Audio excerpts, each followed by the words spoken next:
Good morning, Dog Nation. Happy Friday. My name is Brandon Adams. This is DawgNation Daily, the daily podcast for Georgia Bulldogs fans. We're getting so close to the culmination of the 2019 recruiting cycle for Georgia. Big day tomorrow as a couple major targets will make their announcement. We've also got a fun day of guests coming up on this program. Jeff Sintel, as you might imagine, a little later on. We'll talk to him about Tyreek Stevenson and Jaden Hazelwood and kind of everything else going on. Also later on, a guy that got a lot of attention this week, the former Georgia great Tim Worley, going to join us to explain more of his thoughts about what he did not like about the Sugar Bowl effort against Texas. So we are a loaded show today. We're glad you're with us here on this Friday. It's DawgNation Daily. The daily podcast for Georgia Bulldogs fans begins right now.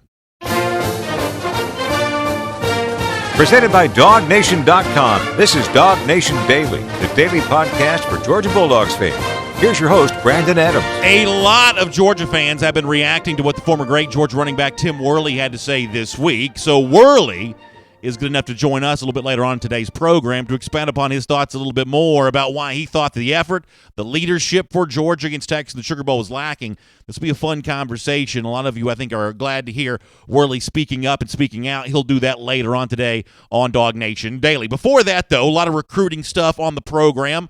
Under Armour All-American game in Orlando was last night. We'll have more on that coming up with Jeff Sintel in a moment. Tomorrow, a big day in San Antonio. That's where Jeff is right now as the game formerly known as the U.S. Army All-American game takes place. And a couple guys that we've talked about a lot on DawgNation Daily over the last few months will make their college decisions live tomorrow. Five-star wide receiver Jaden Hazelwood, who at this point, let's be honest, Dog fans probably don't feel that great about the chances that Hazelwood chooses Georgia, and four-star defensive back Tyreek Stevenson, who, by the way, could be on his way to a fifth star by the time all of this evaluation is done and the 2019 cycle comes to an end. Stevenson also makes his announcement tomorrow, and it is Stevenson, who I think a lot of Georgia fans do feel pretty optimistic could choose UGA, despite the fact that over the last few weeks, his kind of hometown school, Miami, has put a big full-court press on, and Stevenson's tweeted some kind words about Manny Diaz, the new coach that's been hired there. Ultimately, though, that may end up being too little too late. It may be Georgia that has won this recruiting battle. At least that's what Georgia fans hope anyway. And, I think overall, the situation with Stevenson is an example of one of the things this Georgia staff does really well.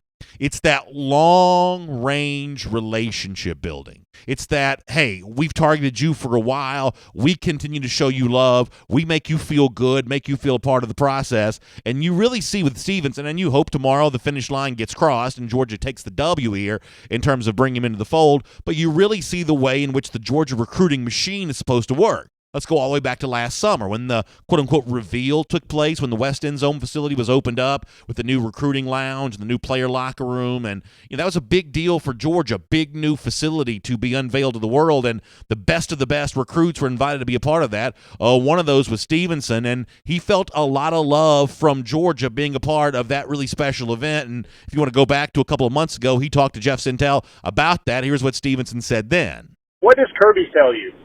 We're trying to dominate, put Georgia back on the map as the top SEC schools, and we need dogs like you to do it. So that's actually Stevenson talking about Kirby Smart there, the message that he got from him, that we need dogs, we need to, we need guys like you in the fold for Georgia. Do we have the one of Stevenson talking about the reveal? Do we have that one? Let's hear Stevenson on the reveal here. Let's hear him about being there at that event. Here's Tyreek Stevenson. I was pretty excited. It was amazing. Being there with the players, it's their first time, and it's my first time seeing it. So my reaction is as good as theirs. That's like really a good feeling. They really get that same feeling from them. And the coaches was just excited as the players. We got to dress up, and it was our moment to take pictures. And I really had a fun time. Took pictures with Coach Smart, Coach Tucker, and Coach Coley, and my best friend actually went with me. So we actually took pictures up there too. So one of the things you hear from Stevenson a lot when he talks about Georgia, you heard the word fun there.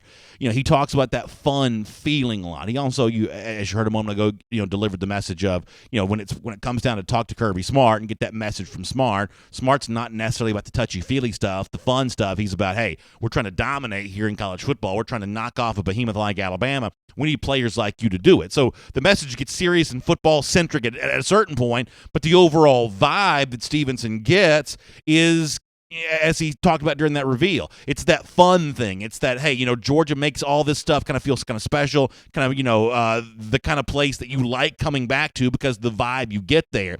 That's something that Stevenson's talked about a lot. And in fact, when he went into more detail about what he specifically liked about Georgia, you started hearing a whole lot more of that kind of talk for him. It's just the overall vibe and the feeling that he gets from UGA that has made him attracted to the program for as long as he has been. Here's Tyreek Stevenson on that. The way the team on the rise, how the team connects as a brotherhood, and the coaches just Georgia, it's real peaceful, and then the facility is great. All the recruiters and everybody just in the facility is always in a good mood. So I like that. That's one thing I like about Georgia. I mean, let's face it. One of the things that I think is important about Georgia, at least in terms of the way that Stevenson describes it there, is the potential contrast you get with a program like, say, Alabama. And obviously, behind the scenes, things could be different than they appear to be on paper. And certainly Nick Saban has brought in a younger staff over the last, year or so, trying to, I think, counterbalance the vibe that, a school like Georgia gives off on the recruiting trail. And to be frank and honest, and I guess somewhat complimentary, a school like Clemson's also able to do as well. The sort of harsh business approach that, no fun approach that sometimes you kind of get from Alabama. Georgia's a pretty good contrast to that. Kirby Smart's just a younger coach than Nick Saban. I think he is a more genuine, fun-loving coach. You see him in these recruiting visits when the videos get shared, kind of, joking and having a good time. He's a little bit more comfortable in his own skin there. And I think for a lot of recruits like Tyreek Stevenson, they are going to be attracted to that. It sounds like Stevenson is. And it's one of the reasons why you should head toward tomorrow in San Antonio at that All-Star game when Stevenson makes his announcement on TV. It's one of the reasons why a lot of Georgia fans are certainly hopeful and feeling pretty optimistic that Stevenson might actually choose UGA when he does that. I mean, after all, as Stevenson has explained, he was actually close to committing to Georgia before. That reveal event that we were just talking about and Stevenson's feelings about being there at that event, he actually felt so good about that at the time that he almost pulled the trigger on the spot. This was a pretty candid, statement from Stevenson kind of diving into just how intense he felt about Georgia and almost feeling like he need to put the brakes in his own feelings here. So as he gets ready to make the decision tomorrow as the time has arrived, here's how strongly he's felt about Georgia in the past. I talked to my mom about it, and my mom was like, we're on your time. Don't make a decision off, how much excitement you have at one event. Just keep visiting and seeing what's up. Man, my mom is really into it, so we really talked about it. So it crossed, and then I missed it, and then it went away. Like we talked about it on my time and how I'm gonna do it this way and that way. So it was thought of, maybe chopped up, and you decided not to make a quick decision or a rush or an impulsive decision, right? Yeah, so that's what it really was. So listen, I mean, when it comes down, to that kind of thing from Stevenson, that's one of the reasons why a lot of Georgia fans feel very good about what might happen tomorrow. And for the folks who are kind of paying attention to the timeline of all of this, it's obvious why Stevenson's decision matters. We know that Georgia's on the verge of losing DeAndre Baker. In fact, it's already lost him. Baker, as you know, didn't play in the Sugar Bowl. And just like the linebacker recruiting has worked out here, where Georgia produces a Butkus Award winner and then just absolutely cleans up on the recruiting trail for the next two cycles. Last year, bringing in guys like Channing Tindall and Quay Walker. This year, bringing in guys like Nakobe Dean and Ryan Davis and Tresman Marshall. That's the way, once again, the machine is supposed to work. You're supposed to put together a top 10 draft pick and have a lot of guys saying, I want to follow in that guy's footsteps. At linebacker, it's worked out just that way. And we may start to see the evidence that the defensive back recruiting is going to unfold much in the same fashion, where a guy like DeAndre Baker, by the way, from South Florida, coincidentally enough, wins the Jim Thorpe Award as the nation's top defensive back. And guys like Tyreek Stevenson tomorrow, then Kyrie Elam in the future, DJ Daniel already. They say, you know what? Georgia is a pretty good place for me because I can be what DeAndre Baker was, and on that cycle goes. Now, of course, as we said off the top, tomorrow is also the day the five-star wide receiver Jaden Hazelwood makes his decision. At this point in time, I don't know that there are too many Georgia fans who expect Hazelwood to pick Georgia when he makes that announcement official on TV. And listen, I'm as guilty as anybody of kind of hyping up the Hazelwood thing, and I'm not going to apologize for thinking Hazelwood is a very good player. I think he's a game-changing wide receiver, and even if he doesn't choose Georgia tomorrow, which he likely will not, I still wish Georgia had him. He is going to be a very good player. Ultimately, though, the one thing that I think maybe I should have been, maybe sooner to realize is that this thing was maybe never trending back towards Georgia the way that I thought it was at one point in time. I mean, you want to go back and listen to some of the things he said in November. I probably glossed over some of this at that time, but in retrospect, it seems a little more, I guess, obvious here that, he wasn't watching Georgia that that closely. And, there was always one player on the Georgia roster more important to him than seemingly any other. Here's an example maybe from a couple of months ago that kind of foreshadows some of the reasons why Hazelwood won't be choosing Georgia when he picks tomorrow. Here's Hazelwood. Have you been paying attention to the state school throwing the ball around a little more? How do you feel about what Georgia's doing? How do you feel about that fit right they've now? been throwing it a little bit more. I ain't really been watching them, but I've been seeing stuff on Twitter, so that's really it. What about Justin? Did you see his highlights? He threw a bomb to Miko, right? Yeah. Yeah, I've seen that. What's left for you and them? What do you need to see? Like if you were going to take the official this weekend, what would that have done I just for want to you? see how everybody getting used. Everybody got a way of being used, so I'm trying to compare myself to see what they have and see how he's getting used. So ultimately, just to be frank, Hazelwood probably liked Justin Fields a lot more than he liked Georgia, which is fine. Hazelwood's likely going to choose a different school tomorrow. I will say this, though, and I've said this before. These guys that go north of the Mason-Dixon to play or west of the Mississippi River to play, when they're from the state of Georgia, when they're from the Deep South, how often do they end up being happy where they go? I think Hazelwood could be another example of that. It would not surprise me at all if Hazelwood's on the transfer market again in a couple of years. Maybe at that point in time, he'll make the decision then that he should be making right now, which is to be a part of the big things going on at the University of Georgia. But all that being said, the overall bottom line for me is if Georgia gets Tyreek Stevenson tomorrow, I think there's a really good chance they do, then I don't think there's really too much reason at all to be worried about what Georgia didn't get when it comes to Jaden Hazelwood. Stevenson's the kind of talent that could be an impact defensive back for Georgia really as soon as 2019 and certainly for many years to come. And Georgia, who's looking to take that next step as a program, a guy like Tyreek Stevenson would go a long way towards helping Georgia do just that. My name is Brandon Adams. This is DawgNation Daily, the daily podcast for Georgia Bulldogs fans. Good to have you with us live on video today. DawgNation Facebook, YouTube, Twitter feed. We're also on the radio at noon on Athens Sports Radio 960 The Ref and in podcast form wherever podcasts can be found. The Apple Podcast Player, world-famous DawgNation.com, kind of everything in between. We're just really glad to have you with us on the program today. Let me also say this. Really excited about Tuesday. We've got a major event that I want you to mark down in your calendar. DawgNation is going to once again be back live at the Marlowe's Tavern in Dunwoody. It's been a while for us being at a Marlowe's event, and this is kind of getting back to our roots with one of these great countdown to signing day events. It's myself, it's Jeff Sintel. It's all from 6 to 8 p.m. this Tuesday in Dunwoody. That's 1317 Dunwoody Village Parkway. Tuesday, 6 to 8 p.m. for our countdown to signing day event. You want the real scoop, the real skinny on UGA recruiting? Jeff Sintel will give it to you in the building that night at the Marlowe's in Dunwoody. Excited about having Jeff with us. Also, I've heard some whispers that there could be a special guest. I can't confirm that one way or another, but I've heard there may be a kind of a fun guest with us there that night too.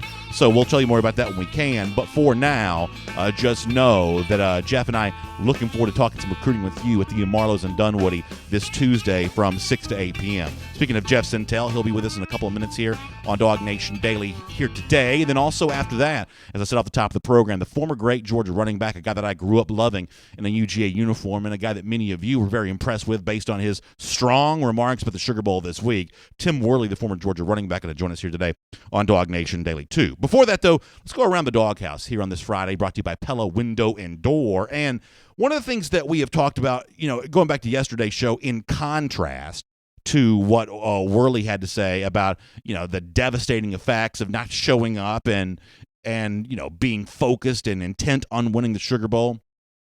One of the things I pointed out is that while a lot of Georgia fans are upset about that, for the most part, the national media is not really holding that against UGA right now. For the most part, the national media has kind of shrugged its shoulders and said, I don't know, or maybe no big deal here.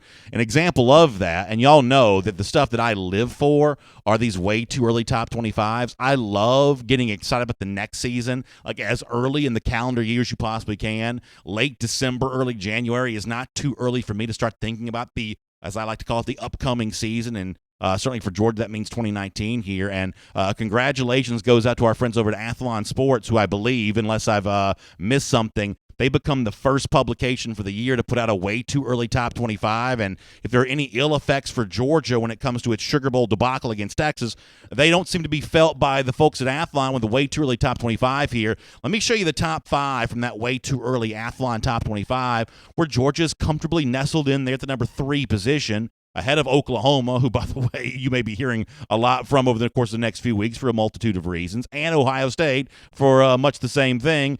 You may be hearing, some former Georgia names connected to that program there as well. But as it stands right now, UGA still ranked ahead of both those teams. Oklahoma playoff team the last 2 years, Ohio State a perennial contender, and just behind Alabama and Clemson. So for those folks who are saying, oh, gosh, the sky is falling, Georgia has lost to Texas, and this program has kind of lost its way, Athlon Sports doesn't think so, and the other national publications will soon be putting out their way too early top 25s. You may see Georgia a spot or two below that, maybe down to number 4 in some cases, but number 3, number 4 is about the preseason ranking you expect Georgia to tote for much of the year here as we head towards the 2019 season. So I thought that was worth bringing up. Let me also remind you that Around the Doghouse is brought to you by Pella Window and Door of Georgia. They can help equip your house with energy-efficient windows and doors. They're a family-owned and operated company, which means you get a branch right here in Georgia, but it's also backed by a national company. That means you got that kind of high-level service that a national company can provide. Plus, Pella offers the best lifetime warranty with top-of-the-line equipment and unparalleled expertise. You can also get 40% off qualified installations or 0% APR for 60 months. That's valid all the way through February 7th, so you want to make sure you act on that right now. Just simply to schedule your free in-home consultation, check out PellaSoutheast.us or give them a call in their Dunwoody showroom at 404-445-2979. It's 404-445-2979 or PellaSoutheast.us. Pella Window and Door of Georgia. It's viewed to be the best. All right, here on DawgNation Daily, we've got a busy show coming up. We need to do our Kroger checklist. Why don't we push that back for a minute? I want to get people updated on what's happening around the world of DawgNation here. We'll push the Kroger checklist back here just for a moment. We'll do that a little bit later on in our program. For now, here on DawgNation Daily, want to get excited, want to get ready to talk some recruiting stuff, get ready to welcome in Jeff Sintel to the program. Don't forget, it's Tim Worley later on, live from San Antonio now with a look at Tyreek Stevenson and everything else that could happen for UGA here on the recruiting trail. Let's talk to Jeff Sintel. It's good to have you with us here on DawgNation Daily. From Athens and across the SEC or wherever the recruiting trail may lead, here's a DawgNation.com insider. Jeff Sintel, good enough to join us again here today on DawgNation Daily after being with us yesterday because we hadn't had a chance to talk to him a lot about the recruiting stuff, just given the focus and the attention on the Sugar Bowl. He kind of gave us some tidbits yesterday, but now we move into a more serious conversation here today, the day before guys like Tyreek Stevens get ready to make their announcement from San Antonio tomorrow. Jeff, first of all, thanks for your time. Good to be back with us, and I know you're in San Antonio right now, but you'll be back here in Atlanta next week, and I know you're just as excited as I am about Marlowe's in Dunwoody on Tuesday. What a fun time that's going to be, Jeff. I cannot wait to be back to our roots here, the way we started these Marlowe's broadcasts a couple of years ago, kind of digging in there and giving the scoop and the skinny, kind of privately behind the scenes in a Marlowe's event like that. How much fun is that going to be on Tuesday? It's going to be another Marlowe's Tavern tell-all for everybody out there, and it's funny, guys. You get to see all the people that want their pictures with Brandon and want to talk to Brandon, compare those delicious craft cocktail recipes. It really is quite a sight when people get to see Brandon at a Marlowe's. Listen, in this particular case, people are coming to see you, Jeff. They want to hear what you got to say, and we're looking forward to doing that. And I guess let me also, begin with this, which is something we talked about off the top of the program. A big day for Georgia tomorrow as Tyreek Stevenson, the 4-star defensive back, gets ready to make his announcement. And, Jeff, one of the things that I did before you joined us is kind of went back in time and, shared some of the things that Stevenson said about Georgia in the past, all courtesy of you from Before the Hedges, DawgNation.com, things along those lines. And what you hear is a guy that has felt fondly about Georgia for quite some time. Now, when December 19th rolled around, a lot of his high school teammates made their college decision. Stevenson wasn't ready to make that announcement then. Maybe he was getting pressure from the hometown school, Miami, or maybe he was getting pressure from the TV folks there in San Antonio, one way or another. He didn't want to say anything there on December 19th. But tomorrow is the day. Georgia fans have felt good about this. Would you encourage UGA fans to pump the brakes on that optimism? Or you've been around Stevenson some this week. You've been around people also who are close to Stevenson. What do you make of this, the eve of his announcement? Well, I'm sure this is one of those questions where everybody's going to want to lean in real close and hear what's going on right there. I will say this about tomorrow. Regardless of what happens tomorrow, we're not one but two Georgia targets tomorrow. When we do our Before the Hedges every Wednesday and we start trotting out the new remaining top list or the hot list or the remaining top targets, whatever decisions are said, whatever hats are put on Saturday, we'll have a new top two because the decisions of Tyreek Stevenson and the decision of Jaden Hazelwood will be out there in the world, and then that will be time for us to move on. Some things about Stevenson that I found interesting when I spoke to him this week is he confirmed that he did not make any sort of decision at all on the first day of the early signing period. He also told me when I asked him that he signed financial aid papers, which would give him the ultimate accommodation about which school he wanted to choose when any sort of last-minute coaching changes were made. I found that very interesting. The other thing, Tyreek's at peace with it now. He said a lot of Georgia recruits and a lot of other recruits, Miami recruits, they're all talking to him, but he's not giving anything away this week. They're trying to lean in, trying to figure out where he's going. He's basically just trying to keep all of that at an arm's length and tell guys we'll all find out on Saturday. So let me follow up on something there. It sounds like you're saying that Stevenson has signed financial aid paperwork, which would bind the school to him, but doesn't bind him to the school, as opposed to some of the rumors that are out there about Jaden Hazelwood that he may have already actually signed a letter of intent. It sounds like Stevenson's situation may be different here, which means that some of the stuff that he recently tweeted about Manny Diaz, being excited about Diaz coming to Miami, maybe that comes into play a little more here. I mean, how much does that coaching change, a defensive coach that presumably he probably liked, otherwise he wouldn't be considering Miami in the first place, and a guy who does seem to be, at least for the moment, bringing more energy to the Miami program than Richt was before he decided to retire. How much does that coaching change and some of the buzz you're hearing about Manny Diaz potentially impact what Stevenson might do tomorrow? Well, he likes the change. That's pretty clear. The thing there with Tyreek, and I got a chance to spend some time with him this week, but also some extended time with him yesterday.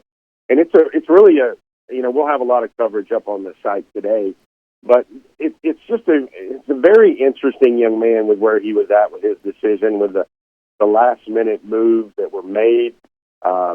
He sees himself at both campuses, and I know that's the intrigue that everybody wants to kind of sprinkle the hot sauce on their upcoming decision. But I really think that Tyreek Stevenson, the dream chaser, feels really comfortable at both places. And it's funny, Brandon, and we'll have the full quotes up on the site, but the way he describes the fit at Miami is what most would feel he would think about the fit at Georgia. And the way he describes the fit at Georgia is the way most would feel what he would likely say or be more likely to say about the fit at Miami. So, not trying to be the guy with UltimateTees.com here, but it is very interesting listening to him talk about the process and the manner and the way in which he made his decisions. For a lot of Georgia fans, when it comes to Stevenson, there's this conventional wisdom of, he can't stand up and say that at his school because he's going to get so much pressure to go to Miami. He can't pull, an A.J. Brown and basically tell, his hometown folks that he's, darting out of the program. Or, I know that was probably hard for Channing Tindall a year ago, leaving Columbia, South Carolina to come to UGA. There's a lot of examples of that where, it's hard to tell a hometown crowd what it does not want to hear. What would you say to the Georgia fans who say that it's a lot easier to get Stevenson to announce UGA in front of a TV camera in San Antonio than it is in front of a high school audience in a South Florida gym? Well, I think it's just the manner of Tyreek wanting to have that moment that a lot of other great players have done. At this game, guys like Andrew Luck, Reggie Bush, Patrick Patterson, Odell Beckham Jr., the list goes on and on about great players at this game. Isaac Nada for Georgia announced his decision here. For me, you hear things from his family, and they kind of want him to branch out and get on his own and flap his wings, so to speak. And I guess I just kind of think about things that James Cook and Devod Wilson and Tyson Campbell have told me, whereas Athens seems more slow. It seems more purposeful. It seems like it's there as a way station on the way to professional football.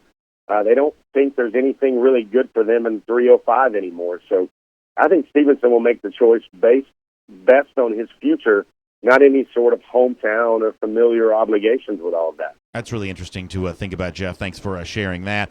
Let me talk about Jaden Hazelwood here for a moment. And at this point in time, I just haven't really met any Georgia fan lately, both on our comment section, social media, whatever, that's all that optimistic about Hazelwood tomorrow. For the most part, people think this ship has sailed, to go back and use the gift that you like to use at the forum, at forum.dawgnation.com from time to time. Is this indeed a closed book now for Georgia? And if so, would you mind just spending a couple of seconds, giving us a postmortem on what truly went wrong here and why this was, now destined not to take place? Well, I think there's some coverage that I'm saving this week that will, and essentially for this, my occupation as a newsman is to write about the most impactful Georgia stories every day. And tomorrow, whether I know, 12-year-old Georgia fan Brandon Adams is dancing up and down the aisles of DawgNation World headquarters because that 5-star receiver he's had his eyes on for so long, somehow like the prodigal son, would make his way back to Georgia, that's going to be a big story.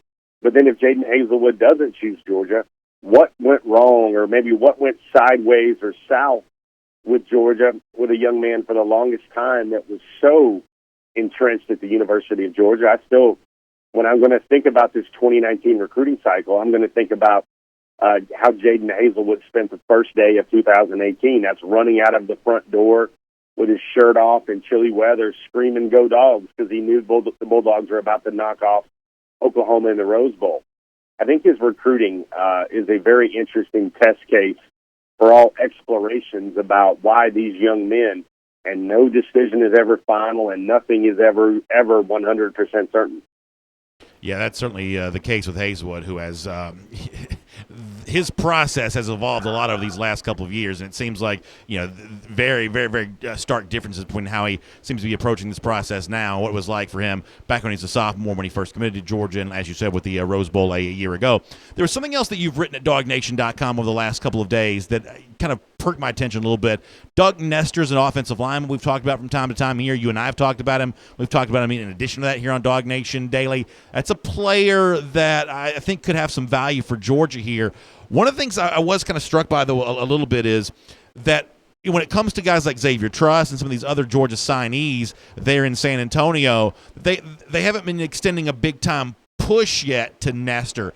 Jeff, that's a huge difference from, if you want to go back to the 2017 class, when Andrew Thomas was, thrilled to hear about the 5-star offensive tackle Isaiah Wilson join the class, despite the fact that at that time it seemed like they may be both competing with each other for playing time. What do you make of the difference in the way that these offensive linemen in the class of 2019 seem to be approaching this, a little bit different than some of the other position groups we've seen from UGA in these recent recruiting cycles, including back in 2017, where it seemed like this program, including the linemen who were a part of it, couldn't get enough good offensive linemen. A little bit different approach from these 2019 guys, or am I reading too much into that? Well, let me combine a couple of things here. First of all, Xavier Truss, who's here, the offensive tackle, the commitment, we will call him on this program until the end of time, the most highly decorated college football prospect in the history of Rhode Island. Just because it kind of sounds nice to include that in a class at Georgia. But with Truss, a little news to unpack there. Number one, he's got a slight ankle injury. I don't know if he's going to play on Saturday. Sounds like he's really limited in terms of that. Maybe a 20-30% chance he plays at all. Also, Truss, who went into his senior year right around 350, is all the way down to around 315. That's a significant chunk of weight. Good on putting some good weight, losing some bad weight on for him. When I see Truss, when I learn about Truss, I do think he's going to be kind of maybe a redshirt candidate early for Georgia. But as it relates to Nestor, Brandon, you'll be glad to hear that Truss decided he was going to amplify his recruiting efforts and start working on his roommate about a day ago, maybe a day and a half ago. He wants to try and snatch Nestor away from Ohio State. And very interesting, Georgia views him as a tackle. Most of the college scouts view him as a guard. Nestor is actually working at guard a lot this week in San Antonio, but he's going to be a guy, once the decisions are made by Stevenson and Hazelwood, Nestor and the name Khair Elam, those two names are going to shoot up to the top of the top targets remaining or most wanted remaining for the Bulldogs for the class of 2019. Yeah, it's certainly interesting to think about, and thanks for the update there on that. Let me finish with this. You're in San Antonio now, but you had been in Orlando, and one of the names you mentioned yesterday was the four-star wide receiver R.J. Henderson as a name that Georgia might get involved with, and maybe that's still true. But, Jeff, I'm sure you saw this. The weird moment from Orlando last night when Henderson announces, I guess we're going to call this a commitment, to Florida. Jeff, I don't want to read too much into this because that's a dangerous thing to do, body language on TV. But I got to tell you, Jeff, RJ seemed about as happy about going to Florida as I would be.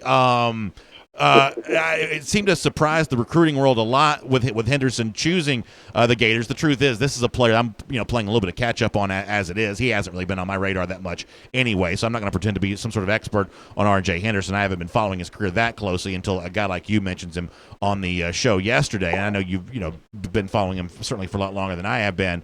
But this is pretty weird, Jeff. I mean, I don't know if this is a deal of are these TV people really strong-arming these kids into making some sort of decision on TV just to improve the TV product? Is this one of those things where maybe Dan Mullen's doing a better job in recruiting than I've given him credit for? Or is this one of those deals where, this recruitment's far from done despite the fact that he made this thing on TV last night? What did you make of what happened with R.J. Henderson last night?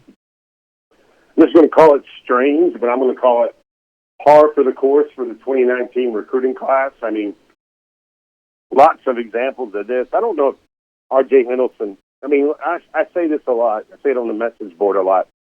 Sometimes there's schools that are destined to finish third, fourth, and fifth, and maybe that might be where Georgia is. I think they're going to get a late official from R.J. Henderson. It might depend on what the needs look like for the remainder of the class. I can see Georgia kind of looking for that best available prospect type guy. John Rice Plumlee. You're hearing a lot of interesting things about John Rice Plumlee. Once all the dust settles, a lot of schools are going to come after him as one of the top remaining targets in the extended old school signing period in the push until February. R.J. Henderson's going to be a guy that, he was at one time committed to Oklahoma. I wouldn't put a whole lot of stock in a lot of late flurries of crystal balls regarding him, especially the ones that led up to this week, because Florida State in and of itself, which is what the crystal ball traffic said, pointed to him choosing Florida State. I think this is just a decision that is very much in the mid stages of him fleshing out what he really wants.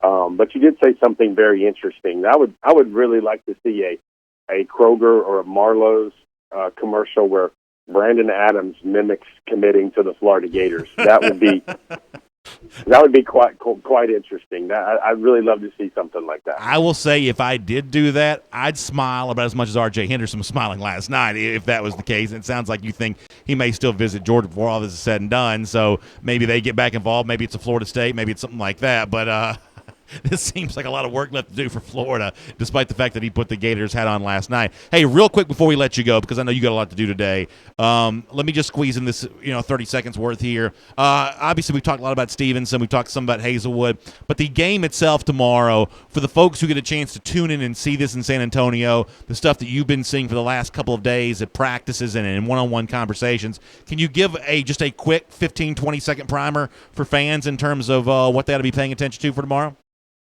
Yeah, so 1 o'clock tomorrow, the All-American Bowl. I think they're going to have some interesting news around the game itself on Saturday, but also what you're going to see is lots of Georgia guys. There's 4 current commitments to the University of Georgia. I mentioned Xavier Truss. He's probably going to be on the sidelines watching, but you've got Trevon Walker, Nolan Smith. You've got Dominic Blaylock. Everybody, no matter what happens tomorrow, I hope everybody gets a sense to just appreciate Dominic Blaylock. You've also got a couple of big, high-profile decision announcements between Tyreek Stevenson and also Jaden Hazelwood. But I guess the main thing, and this kind of gets lost in everything as well, is Georgia has the number 1 prospect in the country for this game. That's Nolan Smith, kind of the undisputed leader / spokesman / court gesture / energy guy of the class. And it's funny the stuff he's been doing this week. He's been working at inside linebacker, outside linebacker, defensive end. He's one of the middle guys on kick coverage teams and kick return teams. He's been trying to block some punts. I've seen him in DB drills. I'm waiting for him to start kicking field goals. But really what Nolan Smith has done, in my view, and in the view of a lot of others, is he's established himself as the clear-cut number one player in the country based on everything he's done here so far. Yeah, I would invite folks to check out the video that Jeff posted at DawgNation.com as a part of his Centel Intel this week of Nolan running those defensive back drills. Let me tell you something. That guy has got athleticism to spare. That was pretty impressive to see. Jeff, we appreciate your coverage in Orlando and San Antonio. Looking forward to having you back in Atlanta next week to be with us at the Marlows in Dunwoody on Tuesday. Of course, we will read a lot from you over the rest of the weekend there at DawgNation.com. And we'll look forward to getting a chance to speak to you on DawgNation Daily very soon here as well also. Hey, guys, best weekend to everybody. First great weekend of 2019 is coming up, and I hope everybody enjoys it. Well said, Jeff. Let's take a look around the rest of the league. This is SEC Through. Yeah, really good stuff from Jeff Centel. I mean, you talk about a guy, who's really, playing full speed right now. To be in Orlando and bring all that coverage, be in San Antonio, bring all that coverage. It's great to have all that from Jeff Centel. And as he said, we will be leaning in closely to find out what a guy like Tyreek Stevenson does tomorrow. And, Jeff will be all over it. We'll also be, working around the clock here around Dog Nation as well to bring you every angle of that. So stay tuned. Stay close to the Dog Nation video channels tomorrow as well. We may have some fun and surprises for you there in that regard also. Before we get Tim Worley, the great former Georgia running back, to kind of share some more of his thoughts about what he did not like about Georgia's performance in the Sugar Bowl, let me do the SEC Through here. And, we get to do my bookie best bets here on the SEC Through from time to time. And I'm actually really excited about this. My friends from my bookie are wanting to remind you that NFL playoff football starts this weekend. I got to tell you, talk about settling in to watch some of that, especially if you're like me. And admittedly, I'm a lot more of a college fan. I don't really start paying close attention to the NFL until you kind of get to this time of year when there are no college games being played. That doesn't matter. You can still make the games fun to watch by getting some action down on the game, over, under. You can pick the winner, money line, whatever you want to do. It's all for you at my bookie. And the great news is you can find out why that they are the sports book that Dog Nation would trust, because they're known for the fast, no hassle payout when you win. And right now, you can even get your first deposit matched up to 50%, but you got to go right now. It's a 50% deposit bonus when you use the promo code DawgNation. It's all one word, spelled the way it's supposed to be, DAWG. Just simply find MyBookie online. Just type in MYBOOKIE, and it'll do the work for you. And then use the promo code DawgNation. And after that, you play, you win, you get paid. And when you use the promo code DawgNation, your first deposit is going to be matched up to 50%. So speaking of those NFL playoff games, let's do a quick MyBookie best bets here.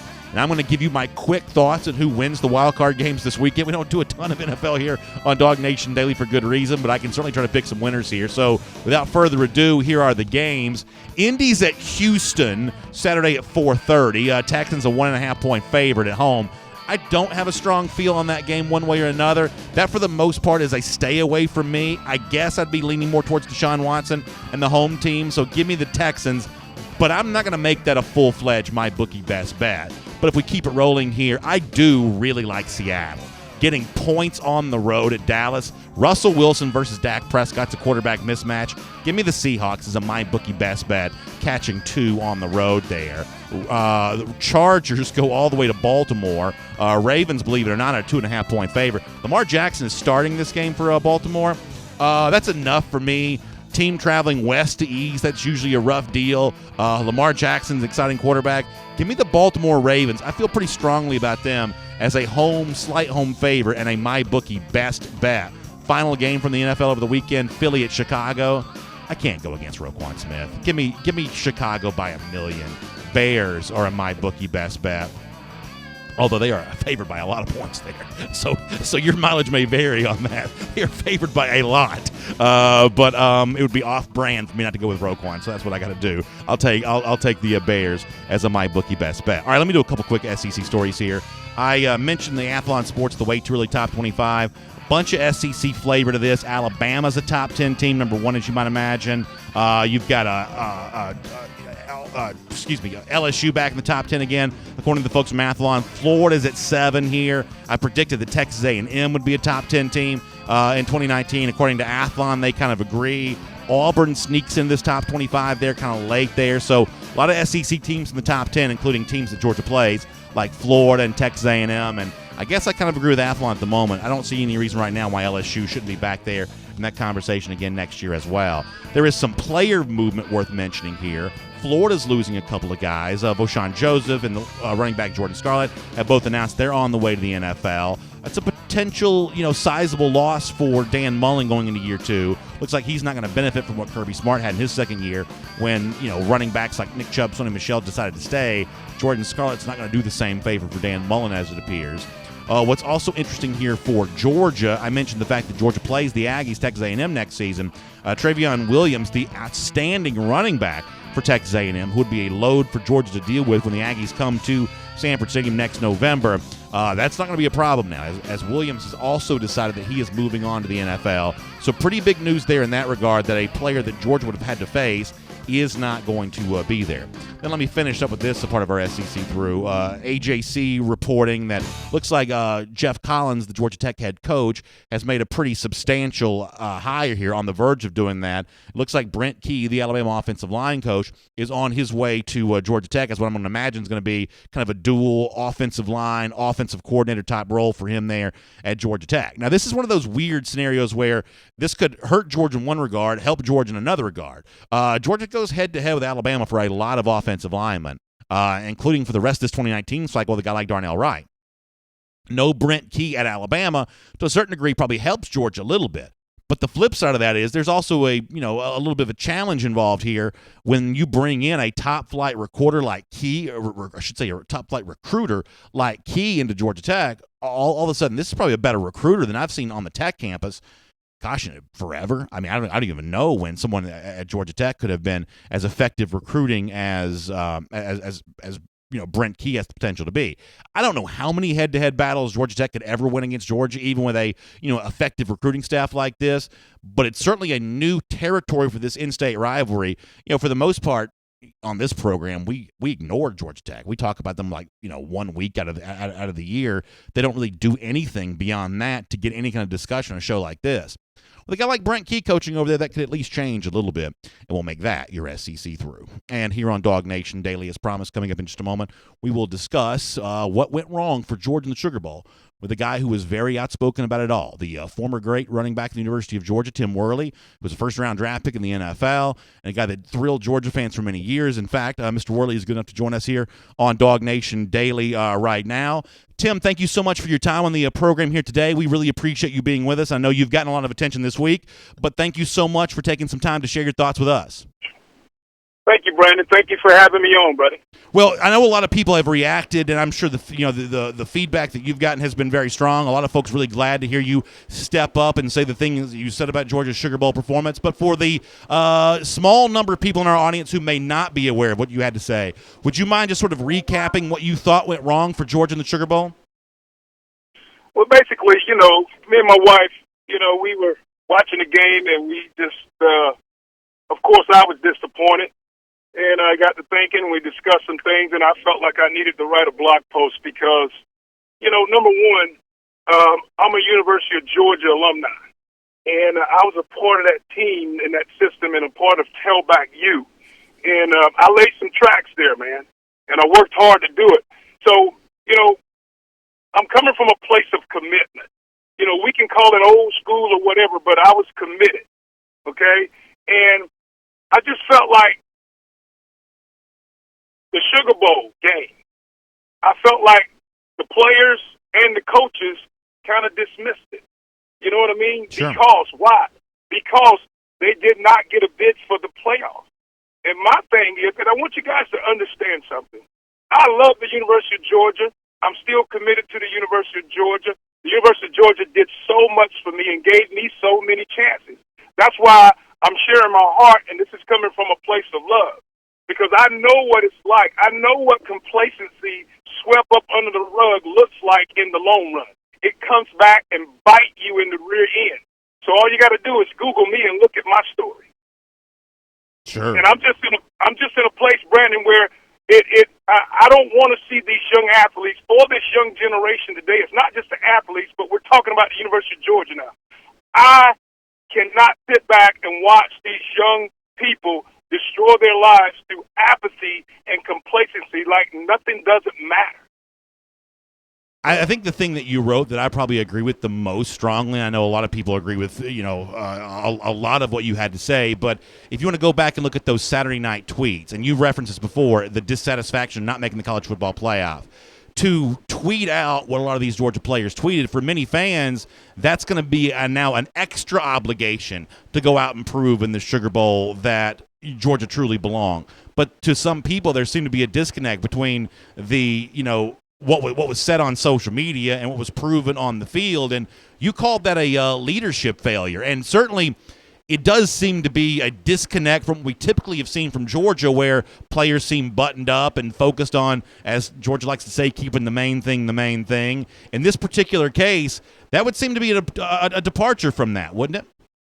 Well, yeah, it is, but, my question is, did you really keep the main thing the main thing? Because if you're going to keep the main thing the main thing, I don't care if you were playing Clark Central High School in Sanford Stadium. You still go out and compete. And see, this is where the disconnect is. A lot of people feel like, well, they didn't play for the national championship. They didn't play in the playoff to get to that point for the national championship. So we don't have to play hard. We don't have to go out committed. But guess what? Guess what you're doing? You're setting the tone for the next season.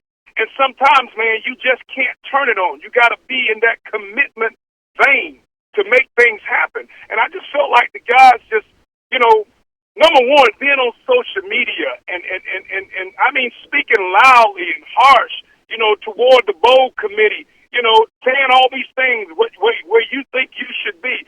You know what? If you would have beat LSU, you probably would have been in the playoffs, but that didn't happen. But anyway, suck it up.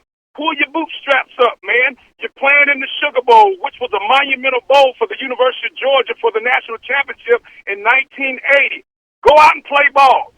The fans come to see you play ball. They didn't come to see you guys lounge around and have a mediocre attitude and a dismissive, apathetic attitude about Texas. And guess what? Guess what, Brandon? They got kicked in the mouth, man. Yeah.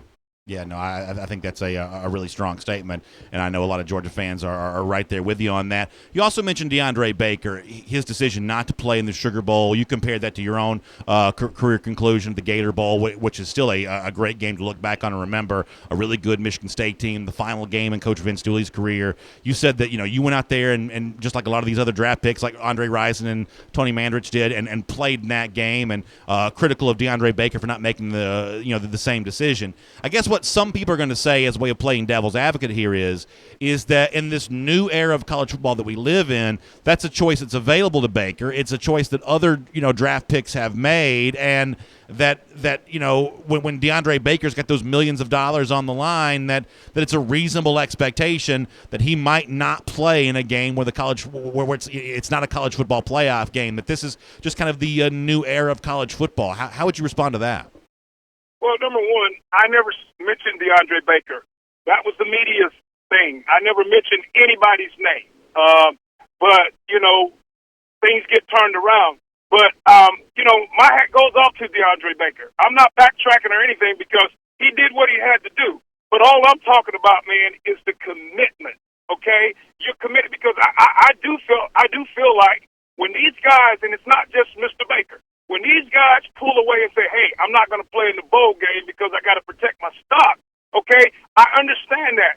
But guess what, man? You made a commitment when you signed that contract to come play football at the University of Georgia.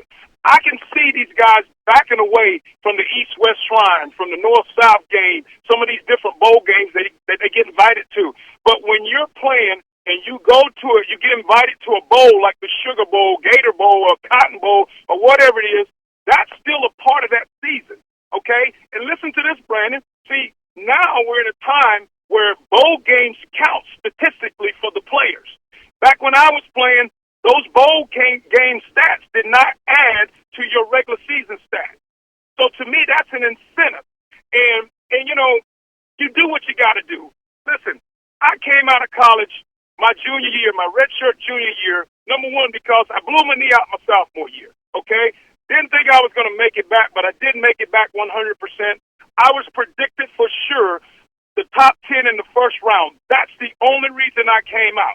And I'm not knocking Mr. Baker at all. God bless him, and I hope he make all the money in the world and take it to the next level. But listen, man, as long as you're a student athlete at that university, we played the last game until our career is over there. That's just me. You call it old school, but I just call it commitment. Yeah, and I think it's certainly a strong statement. You wrote about in your piece about how the Sugar Bowl mattered, and maybe the Georgia players didn't, play like it mattered to them. How does Georgia bounce back from this? Where does Georgia go from here, and how do they regroup after, in your estimation, not living up to their, billing there in that game in New Orleans on Tuesday night? Well, number one, I'm a true believer that, sometimes you got to get confronted, and you got to get, and I'm going to say this, you got to get pissed off before you can move forward. The truth will set you free. But, there's a lot of pain in that truth. Now, here's two things that can happen, Brandon. You can either accept the truth, be offended, and move forward and make changes, or you can be offended and continue in your own way. Now, let me tell you something. When I fell out of school after I blew my knee out when I stopped going to class, and I got to tell this story, Brandon, if we have time. Please. I fell out of school, and I had an opportunity to go to a junior college in Oklahoma in order to get my grades back up and to come back to the University of Georgia. Okay, now listen, I could have got offended. And there was an article in the paper that I read that Coach Dooley said that we were going to move on, because we don't know if Tim's going to be here. You know what? I could have got offended at that. But you know what I did? I sucked it up, and he was right. And he showed me what the big team, little me meant. They were going to move on without me because they had to. But you know what? It gave me strength. It gave me fuel to dig in and commit myself not only on the field but off the field in the classrooms too. And that gave me that, it just gave me that drive. And when I came back, man, we all know what happened in the 1988 season. But Sure. That was that commitment there, man. But I do think, Brandon, the University of Georgia will bounce back. And all I can say, here's the challenge. What are you going to do in this confrontation? And the reason I'm confronting because it's from a place of love. I've seen so much apathy. I've seen not just the University of Georgia, but from across the board, there's an apathy in the atmosphere. There's a dishonor and a disrespect, a casual approach about things. And my thing is, I think the mystery is gone. There's no mystery to next level anymore. Yeah, no, I think that's really interesting. You mentioned in your UGA Wire piece that you're a leadership development consultant. Obviously, we hear the passion with which you speak. Tell us a little bit more about your role as a leadership development consultant and kind of the stuff that you are doing these days. Well, number one, Brandon, thank you. My business is Worley Global Enterprises. We're a communications consultant firm, and my wife is Dee Worley, the former All-American gymnast at Alabama. So we kind of bring what we know and our experiences, as athletes and what it took to be that great high-level athlete, and we're bringing it into the business world now. And one of the things that I've learned through my failures, my victories, but more my failures, is just, I know what the signs look like. I know what apathy does. I know what entitlement does. And those things almost destroyed my life, okay? And so I have a chance today, not only with NCAA schools and professional athletes, but also in the corporate world, to come in and do the leadership training and speaking, because it all transferred to the corporate world too, okay? But I learned these things through experience, through my failures, man. And I just have, and let me say this, Brandon, I have a hatred I have a hatred for young men and women, just destroying their lives, because we believe that how you do one thing is how you do everything. That apathy and that complacency and that casual approach, okay, that will seep into everything in your life that you desire to do. And eventually it will bite you in the rear end. Well, Tim, I will say this. I remember your career at Georgia. It was a thrill to watch you play then. It's an honor to speak to you now. I know I speak on behalf of a lot of Georgia fans when I say thank you so much for your passion for the school, for the program, for these young men. Thank you for wanting to see the best for them in their lives to come. And I think a lot of people also agree with you that Georgia will turn the corner from this, that the future will be better than what Tuesday night was. But obviously you speak on behalf of a lot of fans who didn't like what they saw. And I know they're grateful to have you out there setting the example that you're setting right now. So thanks for coming on DawgNation Daily and sharing some of this with us. For the folks who want to find you on social media, how can they learn more about some of the things that you are doing with your consultancy and some of your business stuff? Okay, my website is WorleyGlobalEnterprises.com. My Twitter handle is @WorleyGlobalBiz. My Instagram handle is @WorleyGlobalEnterprises. And my Facebook is Worley Global Enterprises. Hey, Brandon, can I say one thing before we leave? By all means, sir. Okay. I want to just acknowledge our fans. You know, it's not what I think or what I just know for a fact we have the largest traveling fan base in the country. Georgia Bulldog fans travel very well, and they support their team. And I just want to say thank you to the fans. They're committed. The fans are committed. And so we want the players and all the coaches and everybody else to be committed. I don't care what bowl game we're playing in. And I just want to say thank you to our Bulldog Nation.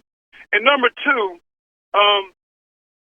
thank you I want to say thank you to the University of Georgia that gave me an opportunity back in the 80s.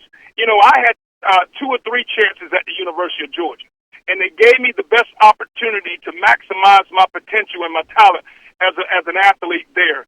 And I love the University of Georgia. I love the football program, and I want to see these guys do great. And you know what? I still see these guys playing and contending for the national championship next season. It's just whatever you're going to do with the confrontation that you've been hit with. Well, I tell you, this is such a passionate conversation, and I just really appreciate you sharing so openly and honestly with us here today. And we look forward to enjoying some of the same things you just predict right there. And it'd be great to have you back on the program again sometime. Thank you so much for being here with us today. Thank you, Brandon. God bless. God bless you as well, sir. That's Tim Worley, the great former Georgia running back, and what a conversation from a guy that you can tell bleeds red and black, and you can tell that some people agree with everything that Worley says there. Some people agree with part of what Worley says there. But the one thing that nobody can deny is that guy wants what he views as best for the University of Georgia. And when he sees a uniform that he loves, that G on the side of the helmet, that red and silver breeches, when he sees that on the big-time national stage, he wants to see that team playing at its best. And really, no one can fault him for that. And certainly, appreciative of him for speaking out about what he thinks is right, what he thinks is wrong, and what he didn't like about the game on Tuesday night. A lot of Georgia fans really glad to have him out there doing just that. By the way, you can read the full text of what Worley wrote originally over at UGA Wire. We appreciate Tim Worley being with us on the program here today. Before we wrap up, though, let me look ahead to the weekend to come here for Georgia athletics. A lot going on, and I want to do that as part of our Kroger checklist here. First of all, congratulations goes out to Lady Dogs, who got their SEC schedule started off last night with a nice win against LSU. They're back in action later on this weekend, but it's the men's team that takes center stage tomorrow on the road in Knoxville against number 3 ranked Tennessee. This is probably not a great measuring stick for how good of a season Georgia's going to have.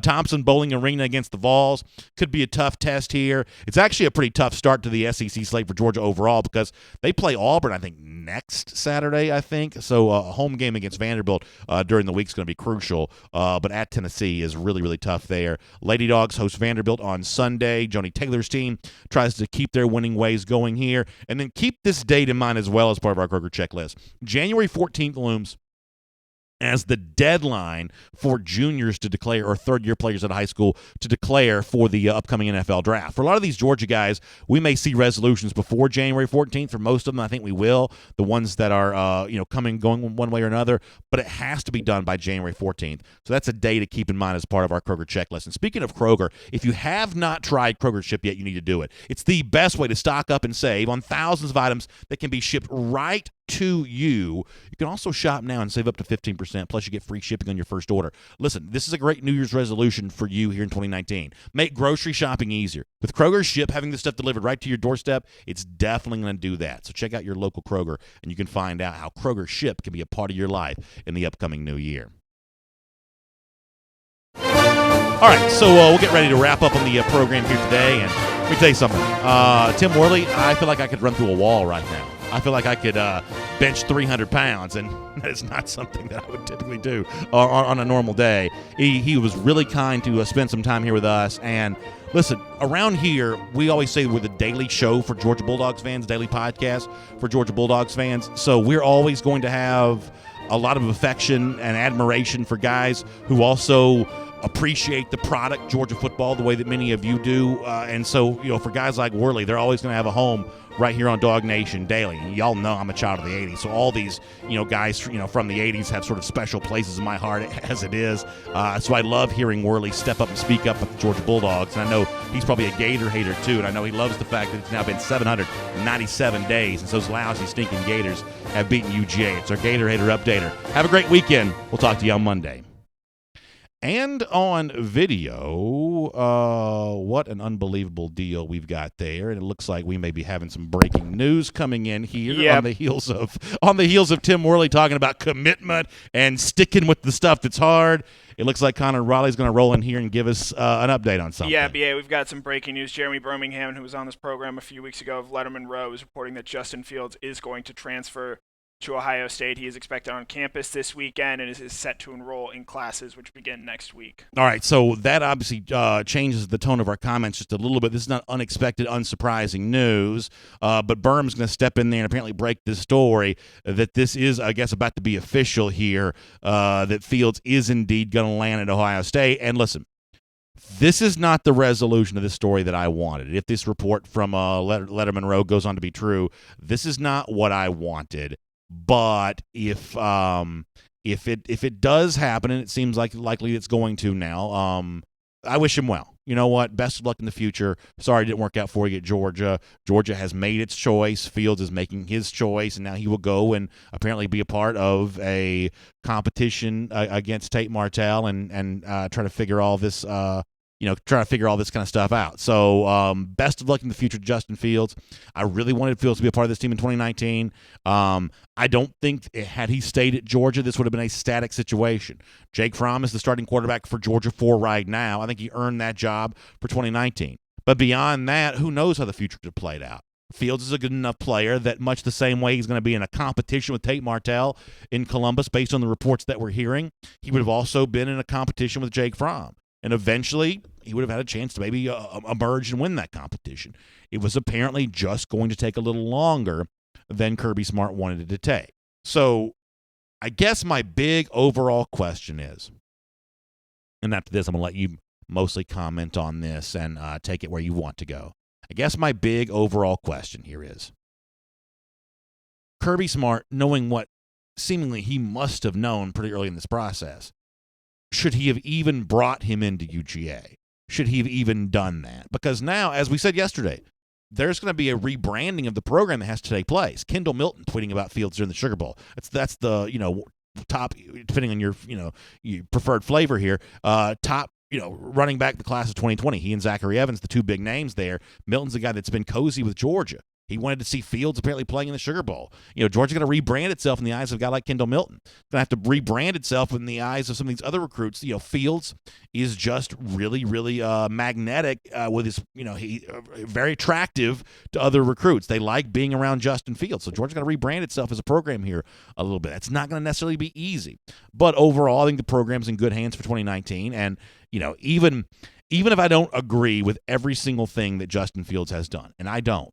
I didn't like that video that emerged of him complaining about playing time after the South Carolina game. That's too soon in your college career to assume you're going to be, basically splitting time with the quarterback who just led Georgia to the national championship game. That's delusional, I would go so far as to say. So I don't like everything that Fields has done, and I don't necessarily like the way this transfer process is playing out right now. But that's not going to prohibit me from wishing Fields well and hoping that he does go on to be happy somewhere else, because ultimately there are bigger things in life than football. So I hope he is happy. I hope that that one day he finds whatever the opportunity he's looking for. I hope he finds it.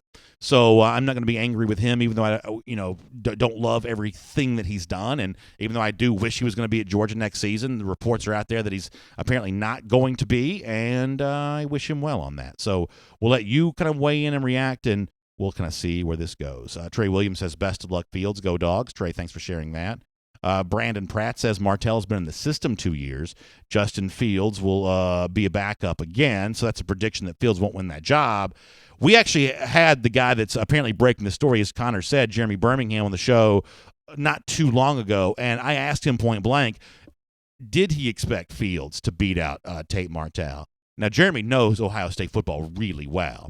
And the one thing that he said was, and the other thing about Jeremy, one of the reasons why I like having Jeremy on the show is he goes to a lot of these camps, much the same way that Jeff's been in San Antonio and Orlando. Jeremy goes to a lot of these as well. And when you go to a lot of these camps like that, when you watch 7-on-7s over and over and over again, knowing how to watch these things is in itself a little bit of a skill. You could go one time and not really be able to tell one thing from the other. But when you go over the course of years and see, different prospects from different years, all of a sudden you develop a little bit of a basis of knowledge that allows you to make some comparisons. And the one thing that Jeremy said was that he thought that from an Elite 11 standpoint and, things along those lines, that Justin Fields may have been the best quarterback prospect he had seen.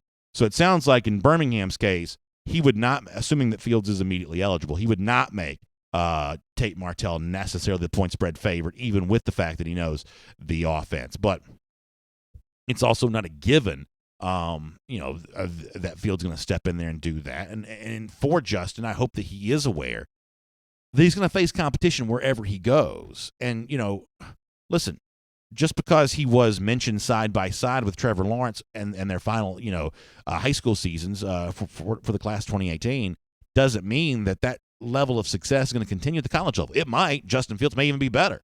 Justin Fields may eventually prove to be better than Jake Fromm. That is a possibility. The only thing I know for sure is he's not better than Jake Fromm right now.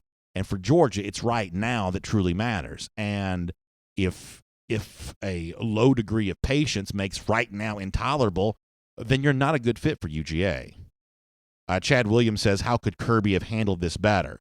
That's a good question. Chad, I think the only thing I would say is, should you have brought him in at all?